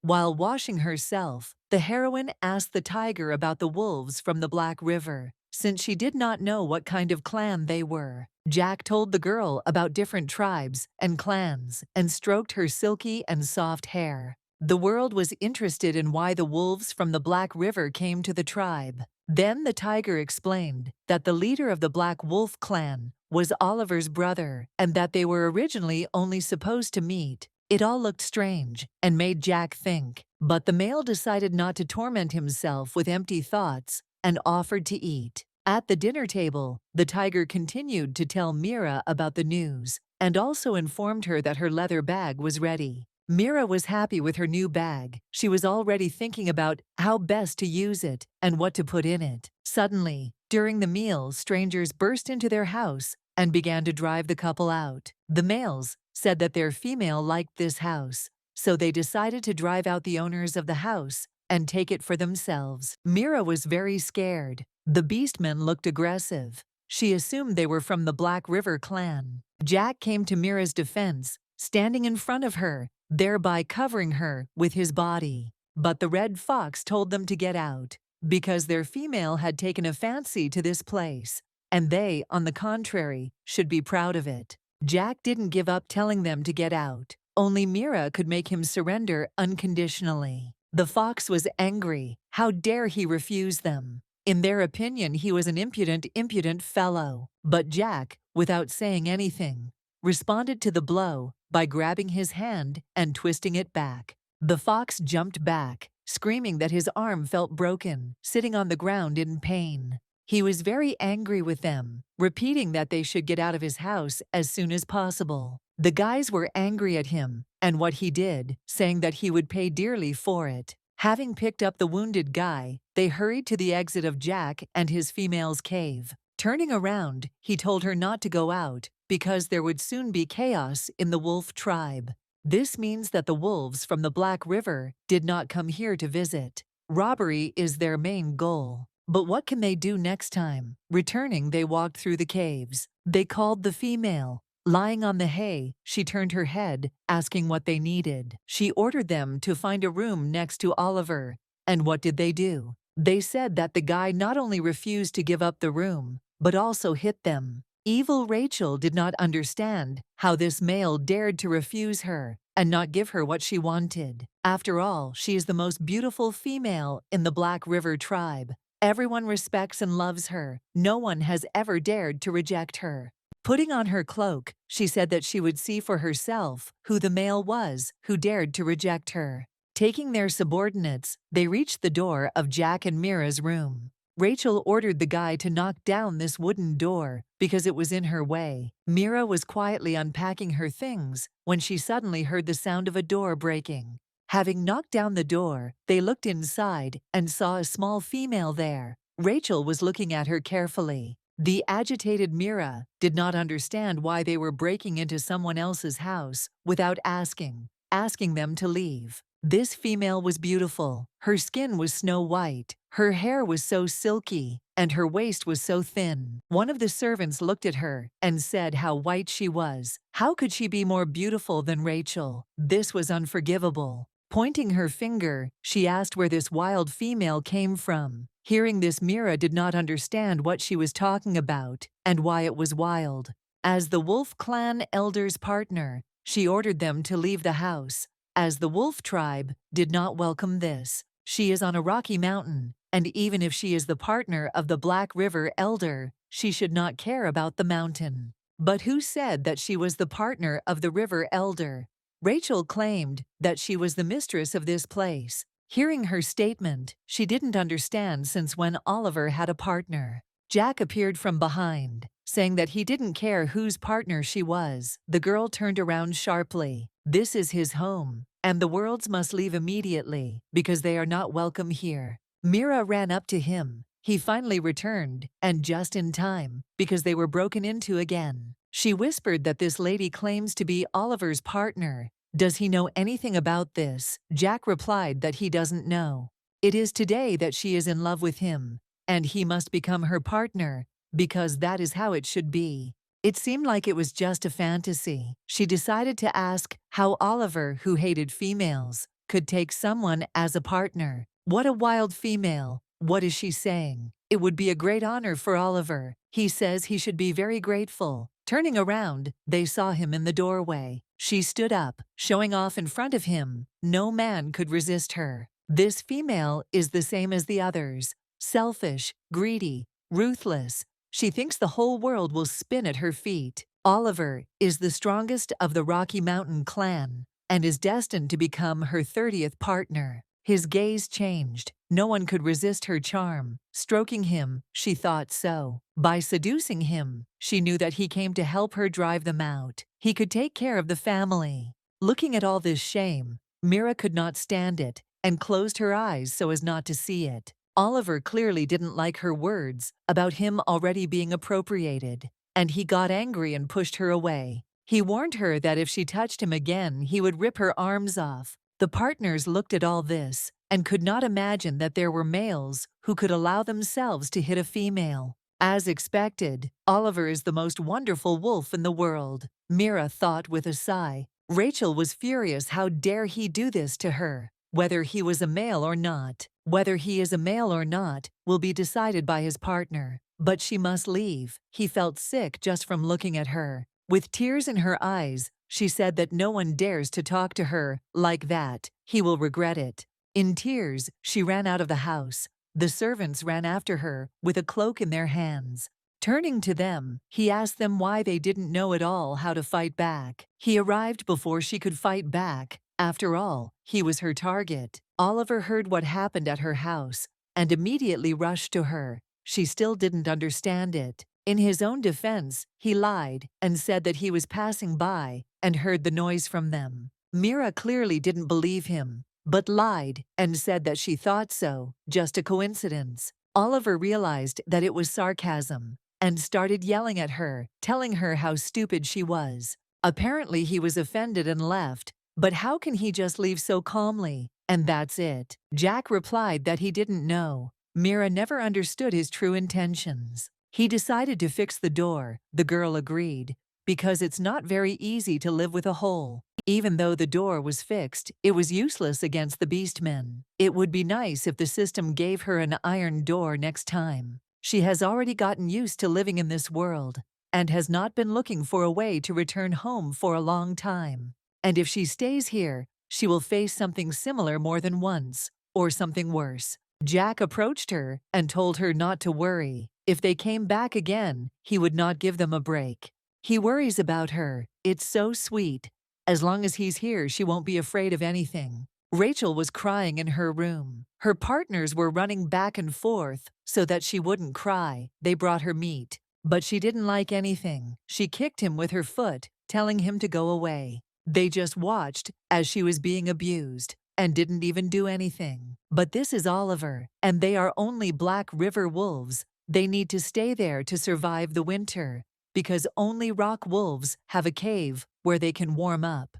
If he was her mate, this place would belong to her. They needed to tear this female apart. They were no use. They justified themselves by saying that she was a female and she was very beautiful. Her partners, with tears in their eyes, asked her not to leave them, and she kicked them away. None of them can do anything. She will have to think for herself. She needs to kill this female. After the first snow and strong winds appeared, the onset of winter was officially announced. Mira realized that winter had come, and she happily announced that it was time to eat hot soup. She began to collect all the necessary items, spices, meat, and a large cauldron. After cooking, she asked Jack to bring vegetables from the cellar for the soup.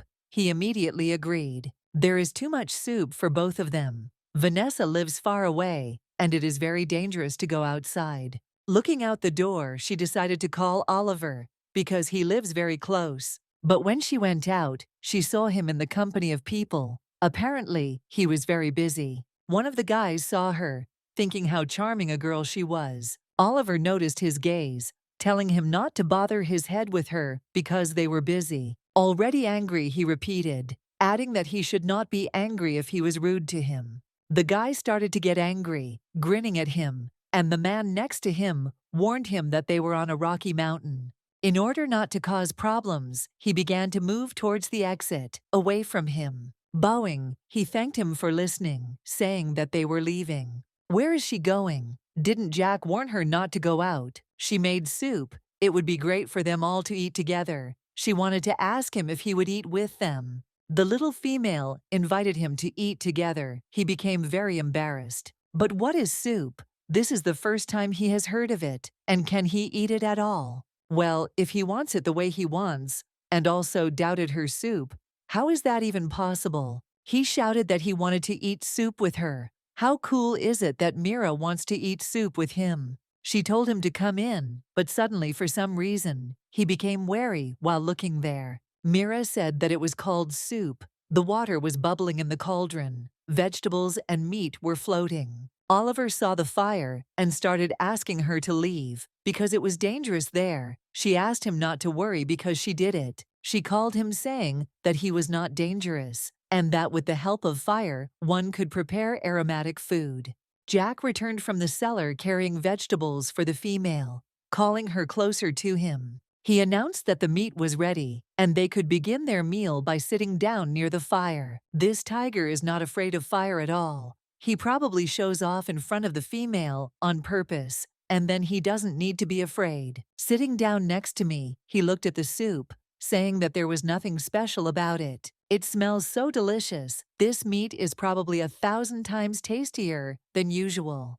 Looking at Mira's plate, I could no longer contain my appetite because it looked amazing. But suddenly, as soon as she put a piece in her mouth, she burned herself, screaming about how hot it was. Well, why is she so hasty? Jack came over to see if everything was okay. Mira looked at him, with eyes filled with tears, showing how much pain she was in. Jack moved closer, saying he would take a look. Mira insisted that everything was fine. Seeing this, Oliver dropped the meat because he also wanted to blow on these little lips. What a nightmare to burn your tongue with hot meat. She decided to ask where those two wolves were from. They were from the Black River tribe. His cousin and a medicine man were there.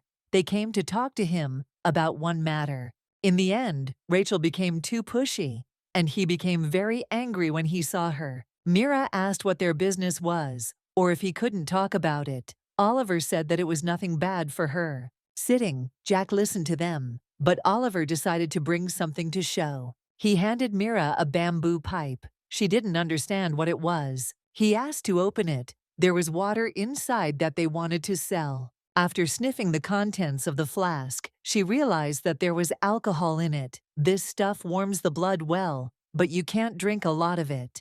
But that guy didn't say anything. He doesn't know himself whether it's intentional, what he has in mind. Jack asked why you can't drink a lot. Because from a large amount, you can easily get drunk, lose control, and eventually go crazy. In order not to do anything wrong, it's better to drink as little as possible. The guys listened to her attentively. A shocked Oliver said that it sounded serious. He would definitely remember. She wanted to know what they made it from, because then she could make it herself and sell it. For the sake of the little female he had to try, she wanted to drink too. Taking out small cups, she poured alcohol to everyone equally. Thinking that this was enough, she wanted to clink glasses for the most delicious soup. It's good that in this world there is alcohol with which to celebrate. The gays looked at each other, not understanding what she was talking about. She explained everything to them. Mira is happy, and that's enough to make the boys feel good too. Jack started drinking the water, but it didn't cause him much of a shock. But Oliver thought it was strange, but tasty enough, he felt good. The friends sat, drinking alcohol, having fun and talking all together. Looking into the flask of peace, I realized that they had drunk everything, and there was no more left. Suddenly, the guys looked at her very strangely. She asked why they were looking like that. Suddenly, Oliver started calling her very loudly. Mira also shouting, asking what he needed. He asked her to become his partner because she was very attractive to him. He told her. Apparently he was drunk. She asked him to stop. He was talking nonsense. He needed to rest. Turning into a wolf, he talked about how much he wanted to sleep with her. Mira was shocked by his confessions of love and the fact that he wanted to sleep with her. Jack watched this and became very angry at Oliver for his words. Taking him by the scruff of the neck, he threw the gray wolf out the door, and he hit the wall hard. Mira stood up for him, saying that he could be in a lot of pain. But Jack insisted that he was thick-skinned and that nothing would happen to him. He wanted to bring him home. She watched him drag it home, and it was very painful for her to watch. Jack slapped him hard on the hay, telling him to sleep soundly. Looking at him, Mira realized that he was sleeping soundly, snoring. Having picked up the girl in his arms, he wanted to go to bed with her. She did not understand what he was doing. Warmth spread through his body. Could this really be that alcohol? He put her on the bed, pulling off his clothes. Mira asked him to wait. She asked him to wake up, smelling the alcohol. It was hot. Suddenly, he kissed her so that they would hear less of her chatter about herself. He began to quickly tear off her clothes. She screamed for him to stop.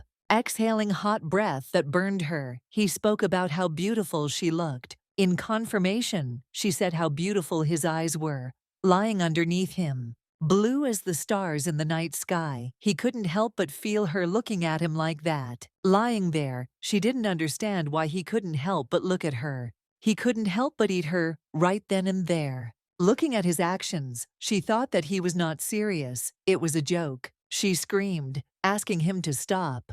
But he didn't listen to her at all. Feeling something near her feet, she realized what he wanted to do. She screamed loudly and asked him to stop and not do anything stupid. But he didn't stop. He talked about how much he loved her. Isn't it clear? He was going to tear her apart now. She asked him to stop because she was very scared. Listening to her, he seemed to become even more merciless because these words upset him so much. In a frenzy, he tore off the last piece of clothing from her because it was in his way. This was a completely different Jack. She was very scared, not understanding what to do. She beat him, asking him to stop and wake up. He would regret it later. But he didn't listen to her at all, continuing his actions. It hurt her. Oliver woke up with a splitting headache. But what was that noise? He heard Mira scream in pain. He seemed to understand what was happening. Jumping off, he ran as fast as he could into their house to see what all the screaming was about.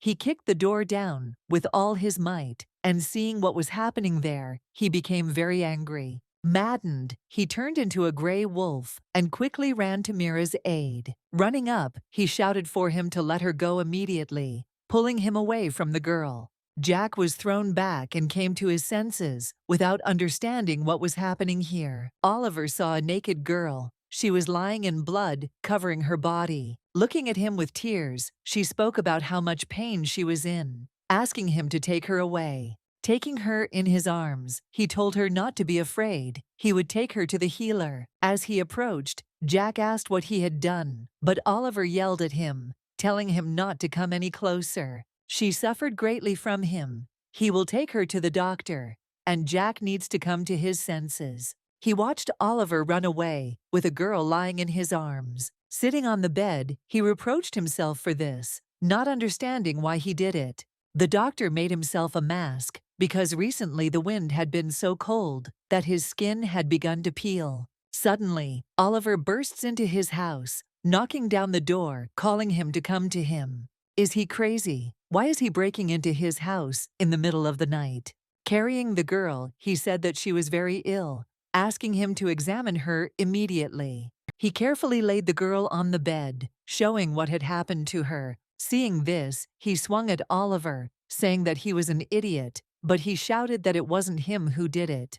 Looking at her, he asked what kind of ruthless idiot had done this to her. Oliver reported that it was Jack. The doctor could not believe that he was so soft and gentle with her. He asked to take the herbs from the jar and crush them. Oliver obeyed. Mira was unconscious. The bleeding stopped. They took action in time. She's still too young. If she really did that to him, she could die. As he was leaving, he asked the girl to rest with the doctor. But where did he go? He was angry and wanted to teach Jack a lesson for what he had done to little Mira. Suddenly he pounced on him, growling with all his might, showing how angry he was at him. Jack asked him what he was doing, but he replied that he wanted to kill him. He can't even remember anything. There's no point in killing him right now. He asked sympathetically if everything was okay with Mira. Oliver did not answer him. He hurt her so much, and he still wants to be with her after what he did. Jack doesn't deserve to have Mira as his partner,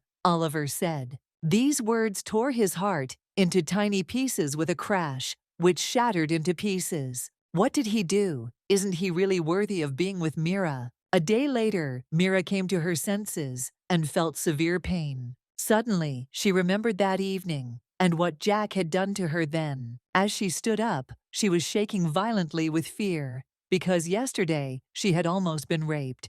The healer asked how she felt, and when she saw him, she did not remember how she ended up there. He replied that Oliver had brought her in the evening, fortunately, on time, asking if she was still in pain. Mira was in pain, but not as much as yesterday. He handed her a bowl of liquid and asked her to drink the medicine so that she would feel better. Suddenly, Oliver appeared on the threshold, carrying something in his mouth, holding it with strong teeth.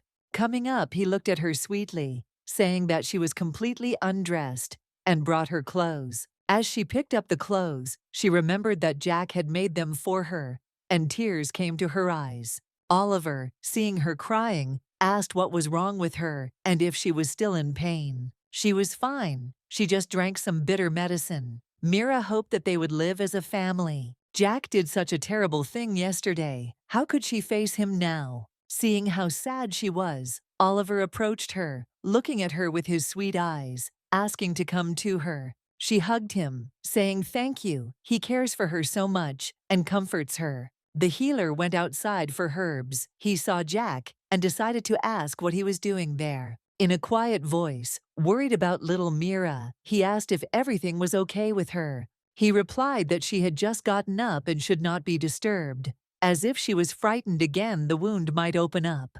Jack remembered Oliver's words, that he couldn't wait to kill him, but for what he did to her, he was ready to kill himself. The healer looked questioningly, asking if he wanted to tell her something. 5 days later, Mira felt better and said she wanted to return home. But couldn't she stay for a couple more days? She refused, saying that she had to go back. She thanked him for everything he did. Jack never showed up, but that was no reason to run away. They needed to meet and clear things up.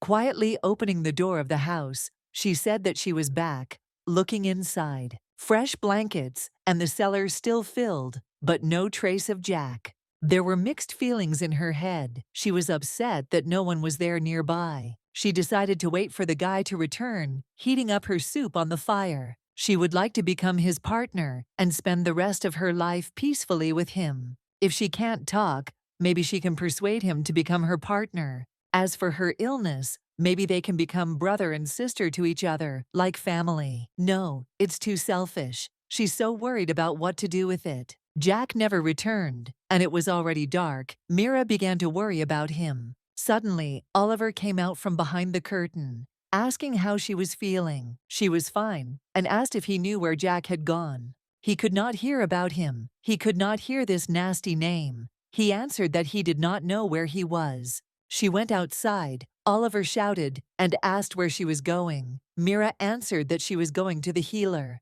Jack never came back. She was very worried, and it was very cold outside. He reluctantly let her go, but then he realized how coldly he had shouted that he would go with her. Jack didn't come back. She asked the healer if he knew where the boy could have gone. A couple of days ago, he talked to him, and he went to get some fruits. They have nutritional properties. It's cold outside. How can he be so stupid? She'll go and get him back. She went completely crazy on the street. There was terrible frost. Oliver didn't want to let her go. As he held her, he noticed Mira's hands were shaking. Even after what he had done, she was still worried about him. He was as worried about her as she was about Jack, so he said he was going with her. She was shocked that he would go with her. Since when did he become so kind to her? They are guests of the clan, and as the head he cannot allow their death in his settlement. The witch doctor didn't think Oliver had such a kind heart, but he only snapped. Mira's shout made him stop, and he turned around questioningly. It was cold outside. She gave him her cape and also put fire in his hands. If Jack can't be found, he must definitely come back, she asked him. Oliver froze, embarrassed. She took care of him. Apparently, he fell in love even more. But if he comes back safe and sound, she must promise to do one thing. The boy has finally matured. Oliver sacrifices his life for her. She must promise. Mira told him he needed to return safe and sound, and then she would give him a promise no matter what. Why is it so exciting? She promised that she would do everything. He doesn't have to worry. She stood on the cliff watching Oliver climb down the rope. She prayed that Jack and Oliver would be okay, and that they would come back. He had been gone for 3 days already. Mira had been waiting for their arrival all the time. The healer asked her to go inside. It was very cold outside, and she couldn't sit there for long. Mira blamed herself. If she hadn't given them that alcohol, then Jack wouldn't have done that. It was all her fault, she repeated. But the old man encouraged her, telling her not to blame herself. It wasn't her fault. Oliver was right. She was stupid and no use at all. She couldn't do anything. They shouldn't risk it because of her. The healer said that Oliver says he hates her, but in his heart, he wants to become her partner. Becoming her partner, that can't be. He hates females. He sat down next to her and began telling her why the guy hated females. His mother was the most beautiful female in the Wolf clan and had many mates. Oliver's father was one of them. He knew that she liked to eat firebird eggs and went in search of them. And unfortunately, he was wounded by the bite of a huge firebird. His mother did not love his father because he was useless. He could not withstand such a blow and soon died.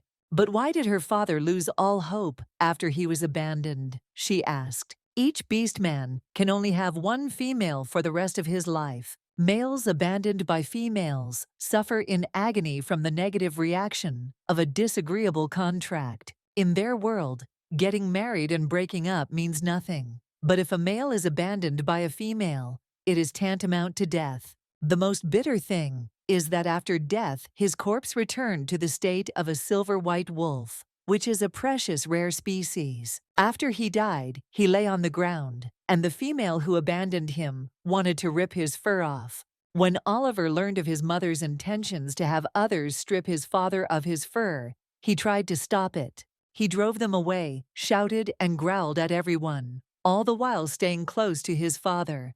He was next to his father's body and bit everyone who came close to them, until the fur rotted and the female had to give up her idea. Rotten silver fur is an ugly thing. The boy watched his father's body rot every day before his eyes, and no one helped him. It was a big blow for him, and after that, he began to hate females. So that's why Oliver is like this. She should treat him better in the future and argue with him less. Suddenly, their conversation was interrupted by words that something bad had happened. Vanessa screamed that someone was stealing things from their house. She asked to go there. Hearing this, Mira did not understand who could steal their things from the house. She ran there. Vanessa said that there were a lot of them there, and she shouldn't go alone. The medicine man asked to immediately call the males from the clan for help. She agreed. Jack and Oliver aren't back yet. This could be a big problem. Running in, she asked what they were doing in her house, asking them to put everything back. She ran and screamed for them to stop, but they simply ignored her. Suddenly, Rachel appeared, saying that it was she who ordered them to steal everything here. After all, her mail is no longer there, and she won't be able to stop her, so why not share? Mira screamed that she was a robber and that Jack would be back soon. This is if he ever comes back. There is a blizzard outside, and both tigers and wolves would have frozen to death long ago. Mira froze in shock. Rachel took her face, saying how cute it was. If Oliver hadn't taken a liking to her, he would have killed her long ago. Not wanting to listen to this, she hit the female with all the force she had. Rachel flew to the side, falling to the floor with high speed and hitting the ground. Again, this female puts her in an awkward position. She ordered to seize her and teach her a good lesson.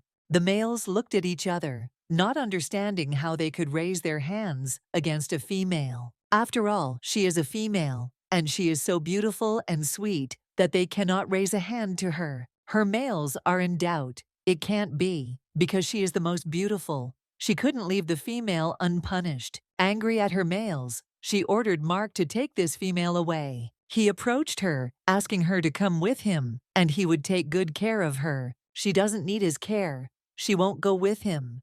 Mira warned them not to make her angry. He was angered by her words, warning her not to talk to him like that. Rachel advised her to go with him, since all her food now belonged to them anyway. So she is in cahoots. One robs houses, and the other robs beastmen. But they are worth each other. "What is she saying?" Rachel asked, why he was hesitating after ordering her to be seized. He dragged her along, telling her to shut up, or she wanted him to embarrass himself in front of everyone. She screamed at him to let her go, or he would be in trouble in the future. Rachel laughed and asked if this little female was really giving him orders. Mira asked him to think about the consequences. If he forces her, she will definitely leave him. And he won't forgive them for this. This should make Mark think about the other side. As he listened, he understood that the consequences of partner contact were too terrible for him to bear. This is nonsense. She is weak, and maybe this will make her fall in love with someone as strong as him. Rachel asked where the water they brought was. She asked to share it with her. She couldn't resist. Rachel is going to get her drunk. Is it really going to happen again? He noticed how the female began to shake with fear, saying that he would take care of her. She was going to bring them a jug of that water. Maybe she would become more relaxed. But suddenly someone hit her hard in the stomach area with all their might. She flew back onto the concrete floor with a loud thud, not understanding what had happened. Rachel curled up on the floor, her stomach hurting badly from the blow to it. Who dared to do this to her? She ordered the males to immediately intercede. A dark silhouette appeared in the doorway, moving further and further into the house. It was Oliver. He returned safe and sound, as he promised the female. Seeing him, Mark frantically asked how he hadn't died while he was outside there. Oliver told him not to worry. If his whole family died, he would live for a long time. There was so much rage in his eyes, as he justified himself by saying that they were already about to return. To leave, but not so quickly in rage, he grabbed him by the neck, thereby detaining him. Standing near the wall, he tried to explain to Oliver that he had misunderstood everything. He raised his hand against a female, and he will pay for it. Everyone watched as he beat Mark. In the blood, Mark frantically asked him to stop because he could no longer bear it. But Oliver didn't care about his words because he had offended the girl and wanted to use her. God, Oliver is going to kill him now. Will it really be Rachel's turn then? She was going to leave immediately. They dared to intimidate the female of the Rocky Mountain. He ordered the arrest of the criminals. Rachel screamed that she was a female and the daughter of the head of the wolves. They did not dare touch her. Vanessa approached Mira, saying that Jack and Oliver were back together. Jack is back. He is now resting with the healer, the girl said. He is regaining his strength. Tears welled up in her eyes, and a smile appeared on her face. How good it was that they were back. How useless he has become. He can be thrown out of the cave into the cold. They stopped him, asking him to show mercy, and the old man asked them to spare him. Turning around, he said that he was just in time, the Black River healer. He apologized, saying that he had been sick for 2 days and hadn't come out, and Mark had done such things behind his back. Few people know where the healer comes from. He is cunning and treacherous. He offered them fire water. It was because of this water that Jack lost control of himself. What are they doing? Mira came up and asked Oliver to resolve this issue on his own. What a curious little female. Oliver let her decide the matter. She turned to the old man and asked how much water they were willing to bring. This is the first time that a female has taken the initiative to decide issues for the tribe. He answered 2 barrels. They had to bring and leave 2 barrels and also tell what they were made of. They want to get their recipe. How much greed is hidden in them? He wondered. Holding Mark, he asked if they were willing to give anything else in return. She doesn't need a recipe. She just wants to know the ingredients. Then she can cook it herself. But why is she asking the ingredients? What are they planning? Mira replied that it is the business of the Rock Wolf clan. Well, does he agree or not? Oliver asked, holding the guy in the air. The healer answered that he agreed. Of course he can't leave Mark, and he has no choice but to agree. He ordered water to be brought.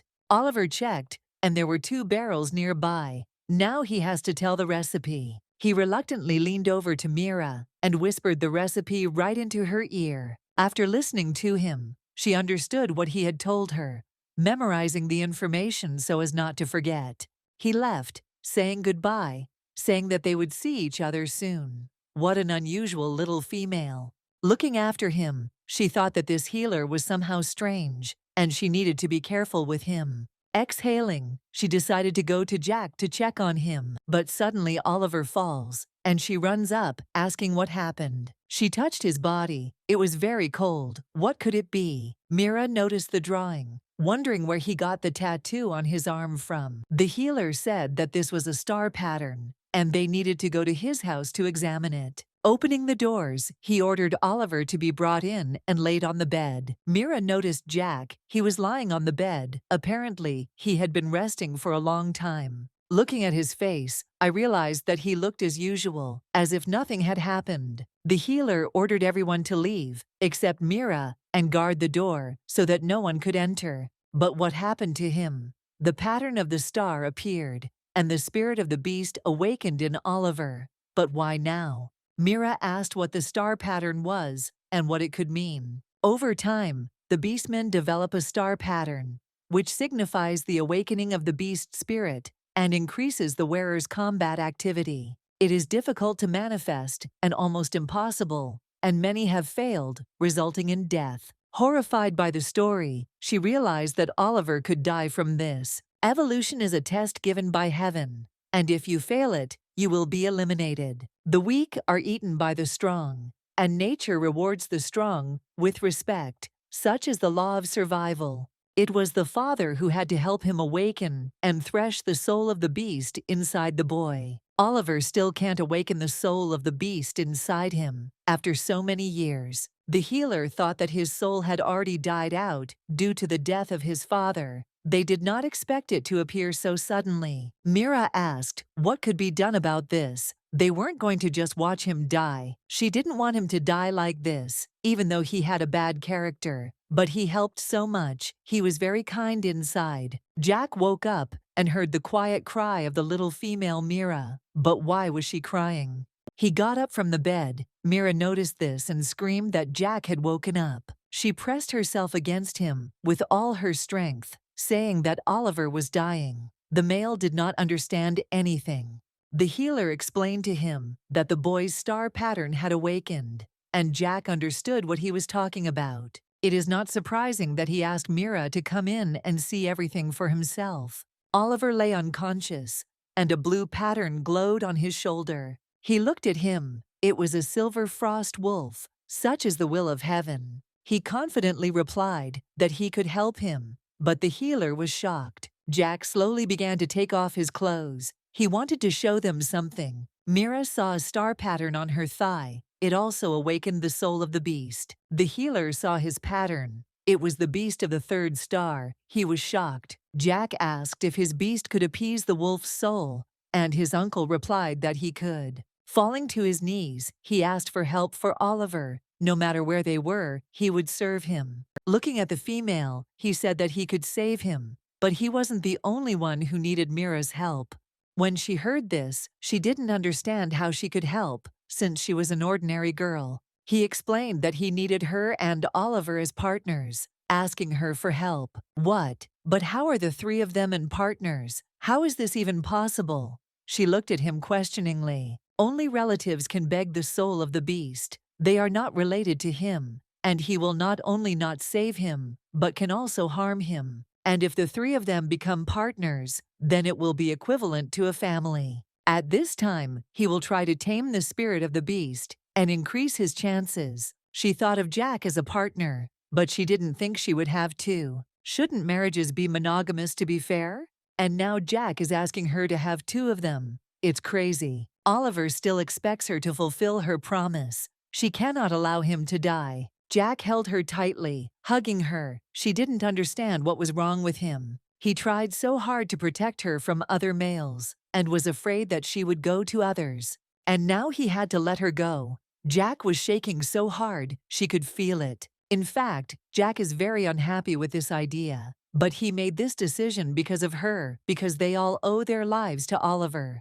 According to custom, in order to become partners, a female and a male must unite. But Oliver is in a coma, and Jack is injured, so there is another way to become partners. The healer approached Oliver, cut his finger, and dripped his blood into a vessel. The girl approached the vessel and looked into it, thinking that it would help him. Taking it, she drank the contents of the jug in one gulp without hesitation, leaving nothing behind.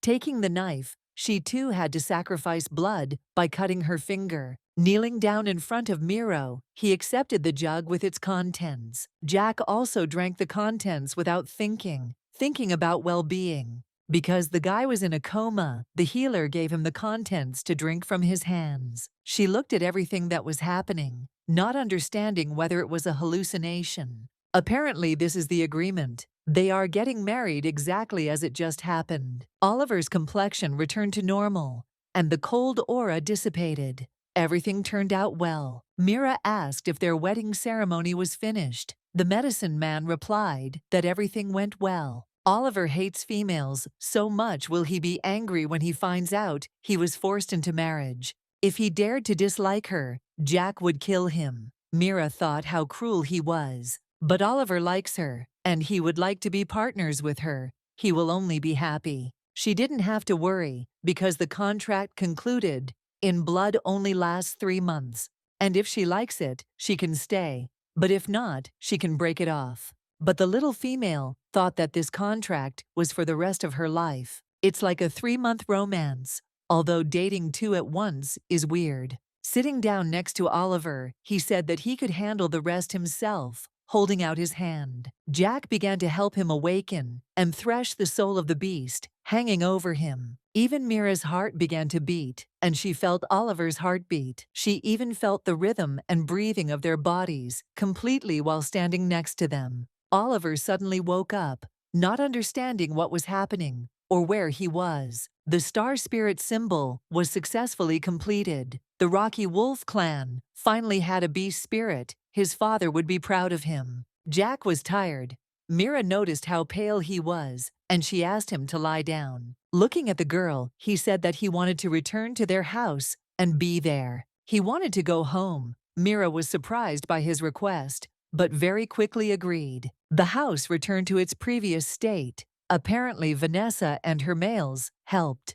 Jack handed her a leafy fruit, asking her to eat one a day. The problem is that Jack never confesses even when he is in danger. But how can she refuse a gift? Jack looked at her with a tired expression, asking for forgiveness for that evening. But Mira screamed, saying that she had already forgotten that evening and did not want to remember. He thanked her for her kindness. Nothing mattered as long as Mira stayed by his side. Looking at her with sweet eyes, he asked if he could hug her. Of course, she doesn't want to push him away. After that incident, she realized that she can't live without him. Now he's back and everything is getting better. They hugged tenderly, sitting on the bed. But suddenly someone knocked out the wall, and now instead of a wall, there is such a big hole. Oliver was peeking around the corner, and she asked what he had done and why. She angrily shouted at him, asking why he broke the wall in her house. He replied that they were now partners, and now the house was hers, and his too. He could do whatever he wanted with his wall.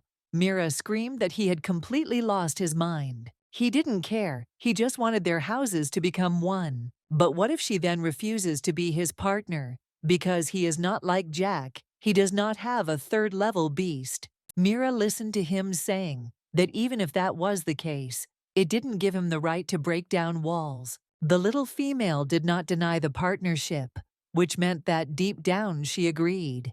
He said that it would be more convenient to pass between the houses. Mira listened and did not understand what kind of convenience was being discussed right now. Of course he did this to make it easier to steal the female into his bed. Jack said that he had prepared soup.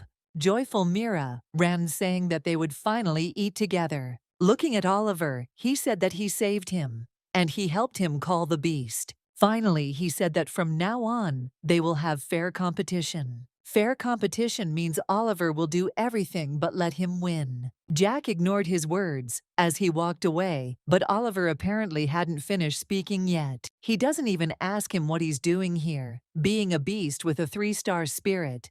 But if he harms the clan or the little female, he'll regret it. The male replied that he simply wanted to live with her, and if another offended her, he would not give in either. Standing nearby, Mira heard everything, their entire conversation from beginning to end. They will live together for the next 3 months. Will they be able to spend them peacefully? The first day of living together began uneasy. The girl screamed. It was she who asked him to carry out the task, so why shouldn't he receive a reward? She yelled at him, saying that she would never sleep with him tonight either. But they are partners, and this is normal. She is used to sleeping alone and does not want to sleep with someone nearby. Liar. She slept with his tiger every night, and every night he made her make these strange sounds. The sound insulation of stone walls is so bad that there is a complaint book for it. She and Jack have mutual love, but he doesn't even like her. She considers him a friend. She said with a downcast face that it would be wrong to sleep together. In a sad voice, he asked if she liked him at all. Grabbing her hand, he shouted, "Then why did she become his partner?" She said it was a quick decision. They didn't know that doing this wasn't a real partnership. This is only for 3 months, and the contract will expire on its own, and everything will be as before. These words pierced him. Like this is not a real partnership. He just wants to be with her. He wants to go to the end with Mira and leave her his status as a partner.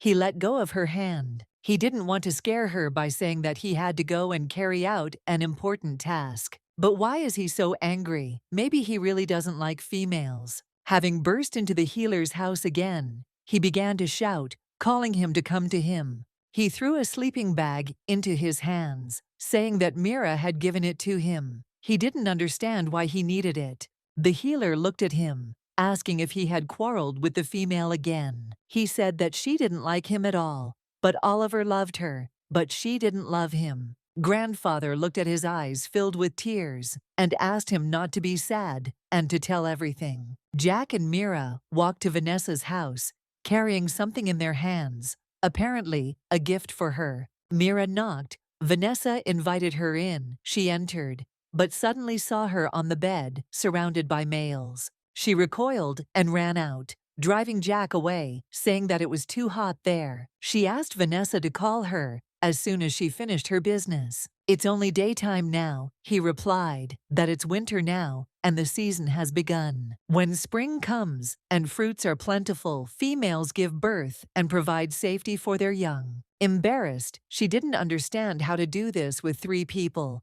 because it was so difficult. Jack replied that he wouldn't like it either if she were with other males. But what does he think about her? He is only interested in her and no one else. How can he be so serious and flirt with her so openly? In the evening, Oliver came home, saying that he had returned home expecting hospitality. He came in and saw Mira and Jack sitting near the fire. The girl called him to eat. The guy fried food, asking the female to taste it and comment. She happily took it, saying how delicious it looked when it was fried to a crispy crust with batter. Oliver watched them sitting there sweetly, doting on each other. He recalled the words of the healer that females enjoy heart-to-heart talk. He is the strongest of the Rocky Wolf clan. He doesn't need affection. The 3rd level of the beast spirit is so gentle and considerate, constantly taking care of her. Of course, Mira likes him because he is so good. She should learn from him.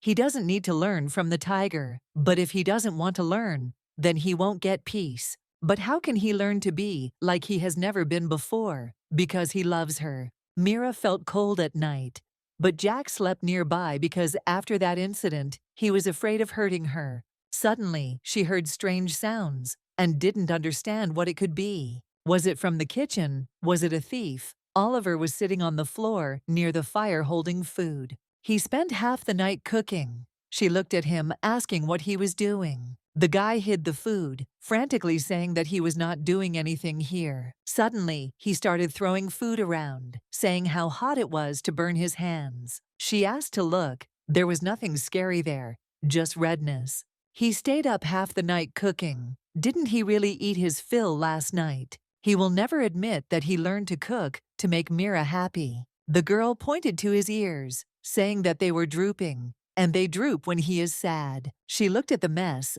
asking if he wanted to eat meat. The female began to teach him that before frying meat, it must be cut. He began to cut up the meat, throwing it in all possible directions. You just need to turn it over evenly, and then slowly so that it fries, and then brush with seasoning. Oliver began to repeat after her, asking if he was doing everything right. She replied that everything was correct. It was almost ready. He could try it. It worked, though not as tasty and baked as Jack's, but it was still good. Not as good as his. What needs to be done to conquer the world? The ears have dropped again. The shashlik turned out delicious.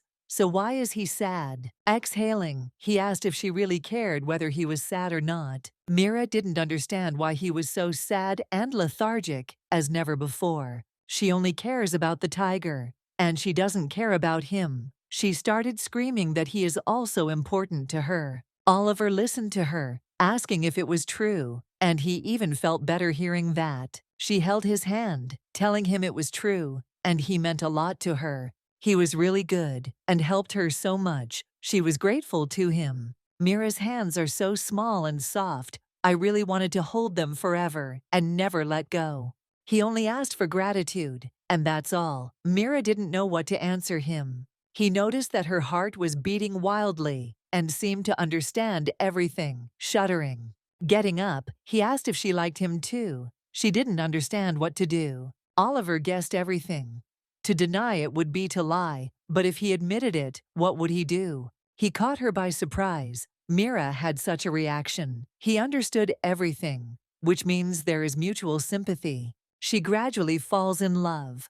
And why doesn't she answer him right away? What she doesn't know is that if she likes it, she likes it. If she doesn't like it, she doesn't like it. He realized that she didn't answer that she liked him, so as not to be rejected. Even though he hates females, he can give her a chance for the sake of her love for him. Why is she silent with joy? And how could she fall in love with this guy? She must be blind. She asked me to stop being a narcissistic idiot. She's going to bed again. But he couldn't let her just get away with answering the question. Before she rushes after Jack, she promises him something. He wants her to fulfill the condition. Stopping, she agreed, asking what he wanted from her. Taking her hand, he asked her to spend the night with him today. Mira was in shock. Saying that he was really sick, she threw him out the door and sent him to bed. After a long conversation with Oliver, Mira went to sleep on her bed, alone. But suddenly she felt the touch of a hand and heard someone calling her. The presence of strangers' eyes made her wake up, turning onto her back. A confused male was hovering over her, telling her how much he liked her. She looked at him, not understanding what he was doing in her bed. Taking her hands, he leaned down and kissed her tenderly right on the lips. Pulling away, he licked his lips and said that tonight he would make her his female. He breathed languidly right into her lips, asking her to let him do this to her. From such a dream, she suddenly woke up with a scream, jumping out of bed in horror. What a terrible dream she just had. Oliver, who hated females, wanted to spend the night with her. This can't be. Remembering yesterday's events, she realized that the dream had occurred because of his words. Yawning, she and Vanessa were preparing the seasoning. She asked why she was so sleepy today. She replied that she had not slept well. She had a terrible dream with Oliver. How could she sleep peacefully there? Vanessa whispered and asked if perhaps Jack had been too rude yesterday. How come they didn't have anything? Oliver likes her so much, the woman claimed. In shock, she asked how this was possible. Then why should they become partners? But does he hate females? Vanessa asked him to remember how he treats Rachel. He hates them and how he treats her. And indeed, everything is different. Although you can't come to an agreement with Oliver, but he agreed to help her with the request. Vanessa, smirking, asked why she was slowing down in that case. Oliver is so cool, she would have pounced on him a long time ago. She couldn't do it with Jack. Isn't it painful? What is she even thinking about? What a shame. Vanessa likes it, but looking at Mira, she realized how gentle and graceful she is. It's just small, and the difference between them is too big. That's why it hurts. And yet there is a way to reduce the pain to a minimum. There is a special fruit. Jack had just such a fruit in his basement, and when he gave it to her, her condition improved significantly. She didn't think that this fruit could have such magical properties. While rummaging around in the basement, she heard Oliver's voice and was afraid that she would be seen there. Looking out, she asked what happened and why she was so worried about being caught. She may not be shy. They don't need to rush so much at night. She won't spend the night with him, saying that he is a narcissist and asking him to show her what he has there. He broke the stunning news that Rachel was pregnant. And why is he telling her this? Maybe it's his child. But he shouted, saying that it doesn't matter to him. Initially, he planned to keep her in the dungeon until the snow melted, but it turned out that she was pregnant. They asked him to let her go. If something happens to the pregnant female, they will have huge problems. But in this situation, it is she who will suffer, so it is up to her to decide. With fury and madness in his eyes, he claimed that he could kill her for her. But won't he be punished for killing a pregnant female? She didn't want that. He didn't care about it. He would simply stop being the head, take her, and they would leave. With sympathy, she asked not to do this and to let the female go with the baby. She wants to protect him, so she releases Rachel from the cage. He liked it so much that she cared about his feelings, that he was touched to the depths of his soul. Why is he so narcissistic? He asked her. She asked questioningly. He kissed her forehead sharply, and at the same time tenderly. She didn't expect that. He turned around, saying that he had left, and she should wait for him at home. But why should she wait? Rachel was sitting in the dungeon with her mails, and noticed that Oliver had arrived. He turned to the guard, saying that they could leave here quickly. He's going to let her go. What kind of duplicity is this? Maybe he does care about her after all. Noticing the drawing of the beast, she asked in shock if he had gone through the revolution. It's so great, their child will be just amazing. She will help him raise the strongest baby. She is the most resilient daughter of the chieftain, and no one will be better suited than her. She will give him more than this wild female. He listened to her nasty words about Mira with rage and told her to let him go. Unable to bear her voice, he grabbed her by the throat, strangling her with all his might. She should be grateful to Mira because it was she who asked to be released. Once again, she and the corpse males shouted for him to let her go because she was pregnant. Having thrown her out to the males, he began to move away while the female coughed. He asked to take care of her so that she would not catch his eye again, otherwise he would kill her. Oliver humiliated her, and his wild female will never forgive this and will definitely take revenge. Sitting at home,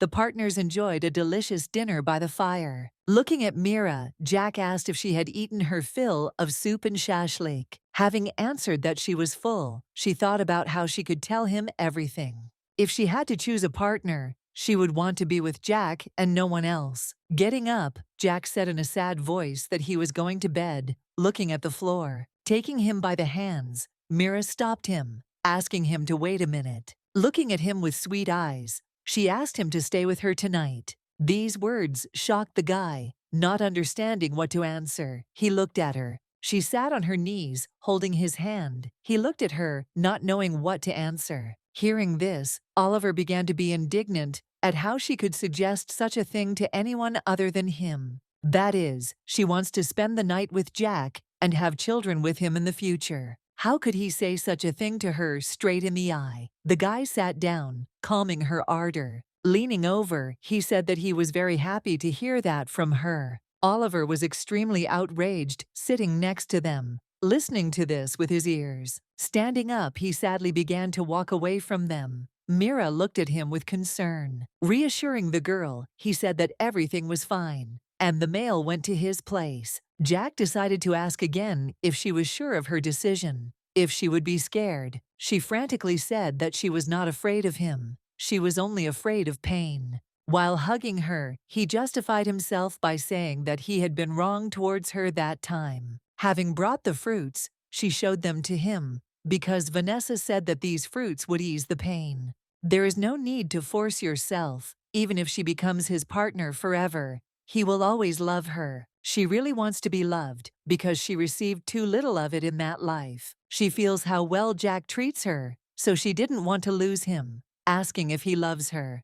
Looking at her with a smile, he said that she was the most precious thing he had. He pulled her towards him, kissing her pink lips tenderly and hugging her around the waist. He carefully laid the girl on the bed, looking straight into her eyes. Looking at her, he warned that if she was in pain, she should tell him about it right away. Taking the fruit in his hand, he broke it, and pink liquid flowed down his fingers. Mira felt her body become very hot, as if it was waiting for something. A sweaty Jack asked if she was ready for this right now.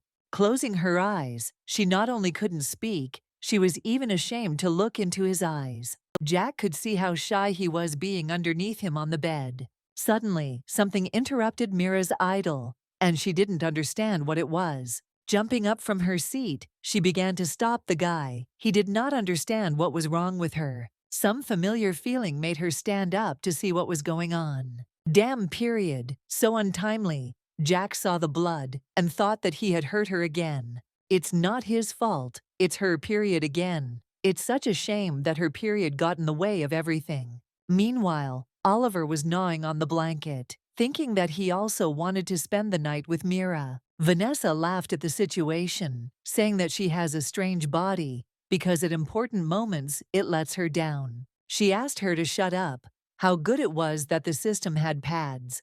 Otherwise, she wouldn't know how to live. Looking at the girl, she realized how pale and tired she was. It wasn't funny. Not understanding why the pain this time was much stronger than the last. Jack brought blood fruits, asking Mira to eat them. She immediately agreed. Concerned, Oliver brought in a witch doctor to examine her. She didn't have to worry. Everything would be fine with her. It seemed like Oliver and Jack were very worried about her. Before this, she ran around the streets in the frost and cold. And now her body is bearing fruit. Her pain can be cured, but she needs to be patient. After drinking this, she will feel better. Seeing the solution, its color and smell, she ran away saying that she would not drink it. The guys shouted in two voices for her to drink it because they were worried. Lying in bed, she finally exhaled. Having finished drinking it, it was very difficult. Oliver sat down and asked her to rest. They could take care of her. Tiredly, she asked why he was looking at her so strangely, sadly. Oliver blushed, evading that it was not at all what she thought. Sometimes he irritates her, but now he is very cute. Only females and children are called cute. Jack came up and gently stroked her head, as if he was afraid of harming her. He said that he would go boil water, and in the meantime, Oliver would stay nearby and keep an eye on things. In an unfamiliar world, she is not so afraid to experience difficulties and dangers as long as Jack and Oliver are nearby.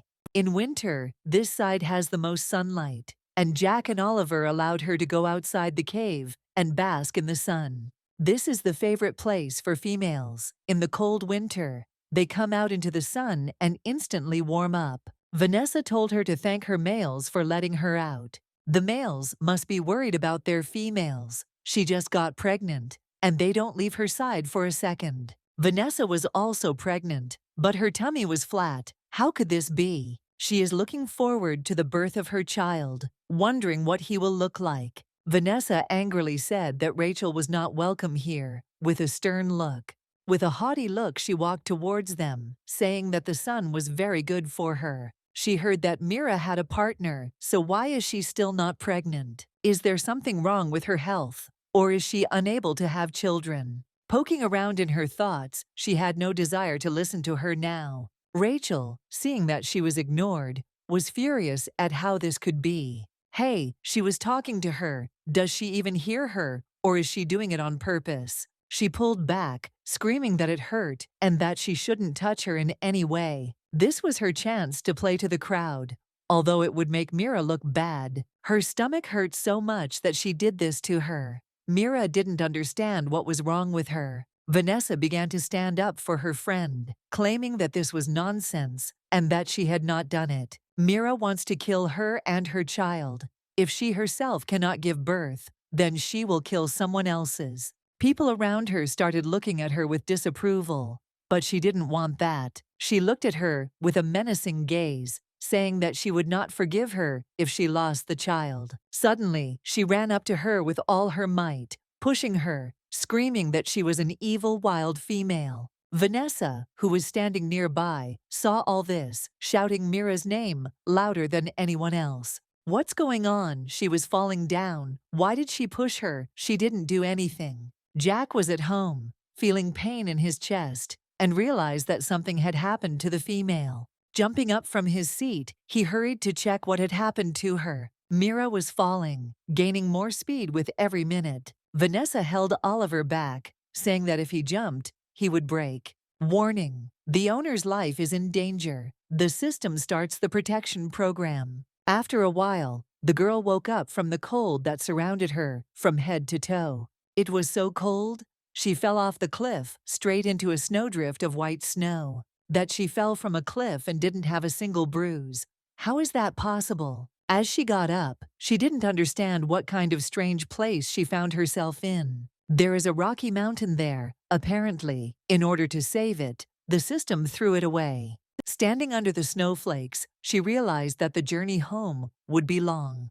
We need to get back quickly, otherwise Jack and Oliver will be very worried. The sun is already setting, and the Rocky Mountain is still far away. It is very dangerous to wander at night. You need to find a place to spend the night. It's good that there is a cave, but it was very cold there, and she was hungry. If I had known that it would turn out like this, I would have taken a couple of pieces of meat with me. First, she needs to find some firewood to keep warm. Otherwise, she will freeze. Looking out into the street, she saw that someone was lying in the snow nearby. She quickly ran out and ran up to him, asking if he was okay, but there was no answer. She saw a guy unconscious in the snow, frantically asking him to get up.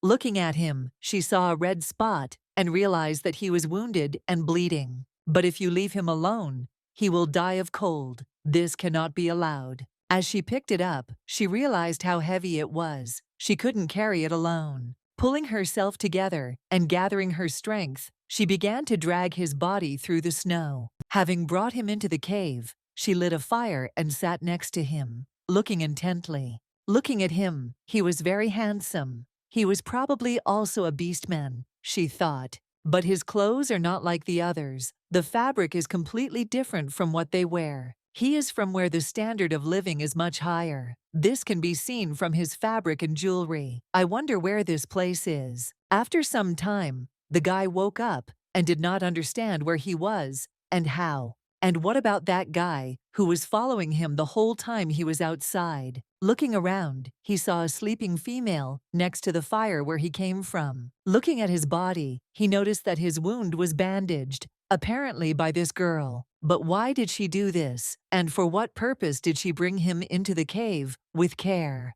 It looks like this little female saved him and started the fire. She must be from far away. On a winter night, this female is alone in the mountains, and at the same time, she can make a fire. What happened? If you look closely, you can see how cute she is. He had never seen such beautiful ones before. Suddenly, Mira woke up, frightened by the guy standing next to her. He looked at her with a grateful look, saying thank you for saving him. Looking at him, she asked him not to move, because she had just bandaged the wound. If he moves or stirs, she will come untied. He only asked whether she is a doctor or not. She is not an ordinary female at all. His eyes are so filled with coldness and horror. He said his name was Python. She said her name, but she could just call her Mira. Mira, what a beautiful name, he said, looking down at her with his brown eyes. How charmingly he calls her by name. The girl was touched by this. Python's wound looked deep, as if he had been pierced with a sharp knife. Who tried so hard to harm him. He looked so cold that Mira couldn't dare ask him, how did this little female end up here? After all, the beastmen try not to leave the rocks. Jack ran, asking everyone to leave immediately. He needed to find Mira. Mira fell from such a height, she simply could not survive. And if he goes down, he will find only her corpse. There was no trace of Mira, but the healer found something else near the rock. Oliver felt Mira's heart beat. The next day, Mira sat in the cave, very hungry. Python said that the snowstorm had died down, and he would go look for food. But Mira tried to dissuade him, saying that he was wounded. By opening his clothes, he showed that the wound on his body had healed, and everything was fine. The wound healed in just one night. That's some strong regeneration he has. He got dressed, saying that he would find food for them, asking the female to stay in the cave and not come out. But she wanted to get home. She couldn't sit in the cave and wait for him to come. But he wasn't cold in such an outfit. He looked at her menacingly, hinting that she should obey. He left, and it looked like I wouldn't see him for a while, looking out and watching him. But she has no time to wait for him. Jack and Oliver are worried about her. They need to hurry. She would have left a note for Python, but she had no pen or paper, and he won't understand her notes because they are primitive. Her tummy was growling. The guys are probably eating meat now. While walking, night came, and it started snowing. But she had not yet come to the rock. What should she do? But she never found the path. She was very tired and wanted to eat, seemingly losing hope. Suddenly, from fatigue and hunger, Mira fainted right on the cold snow.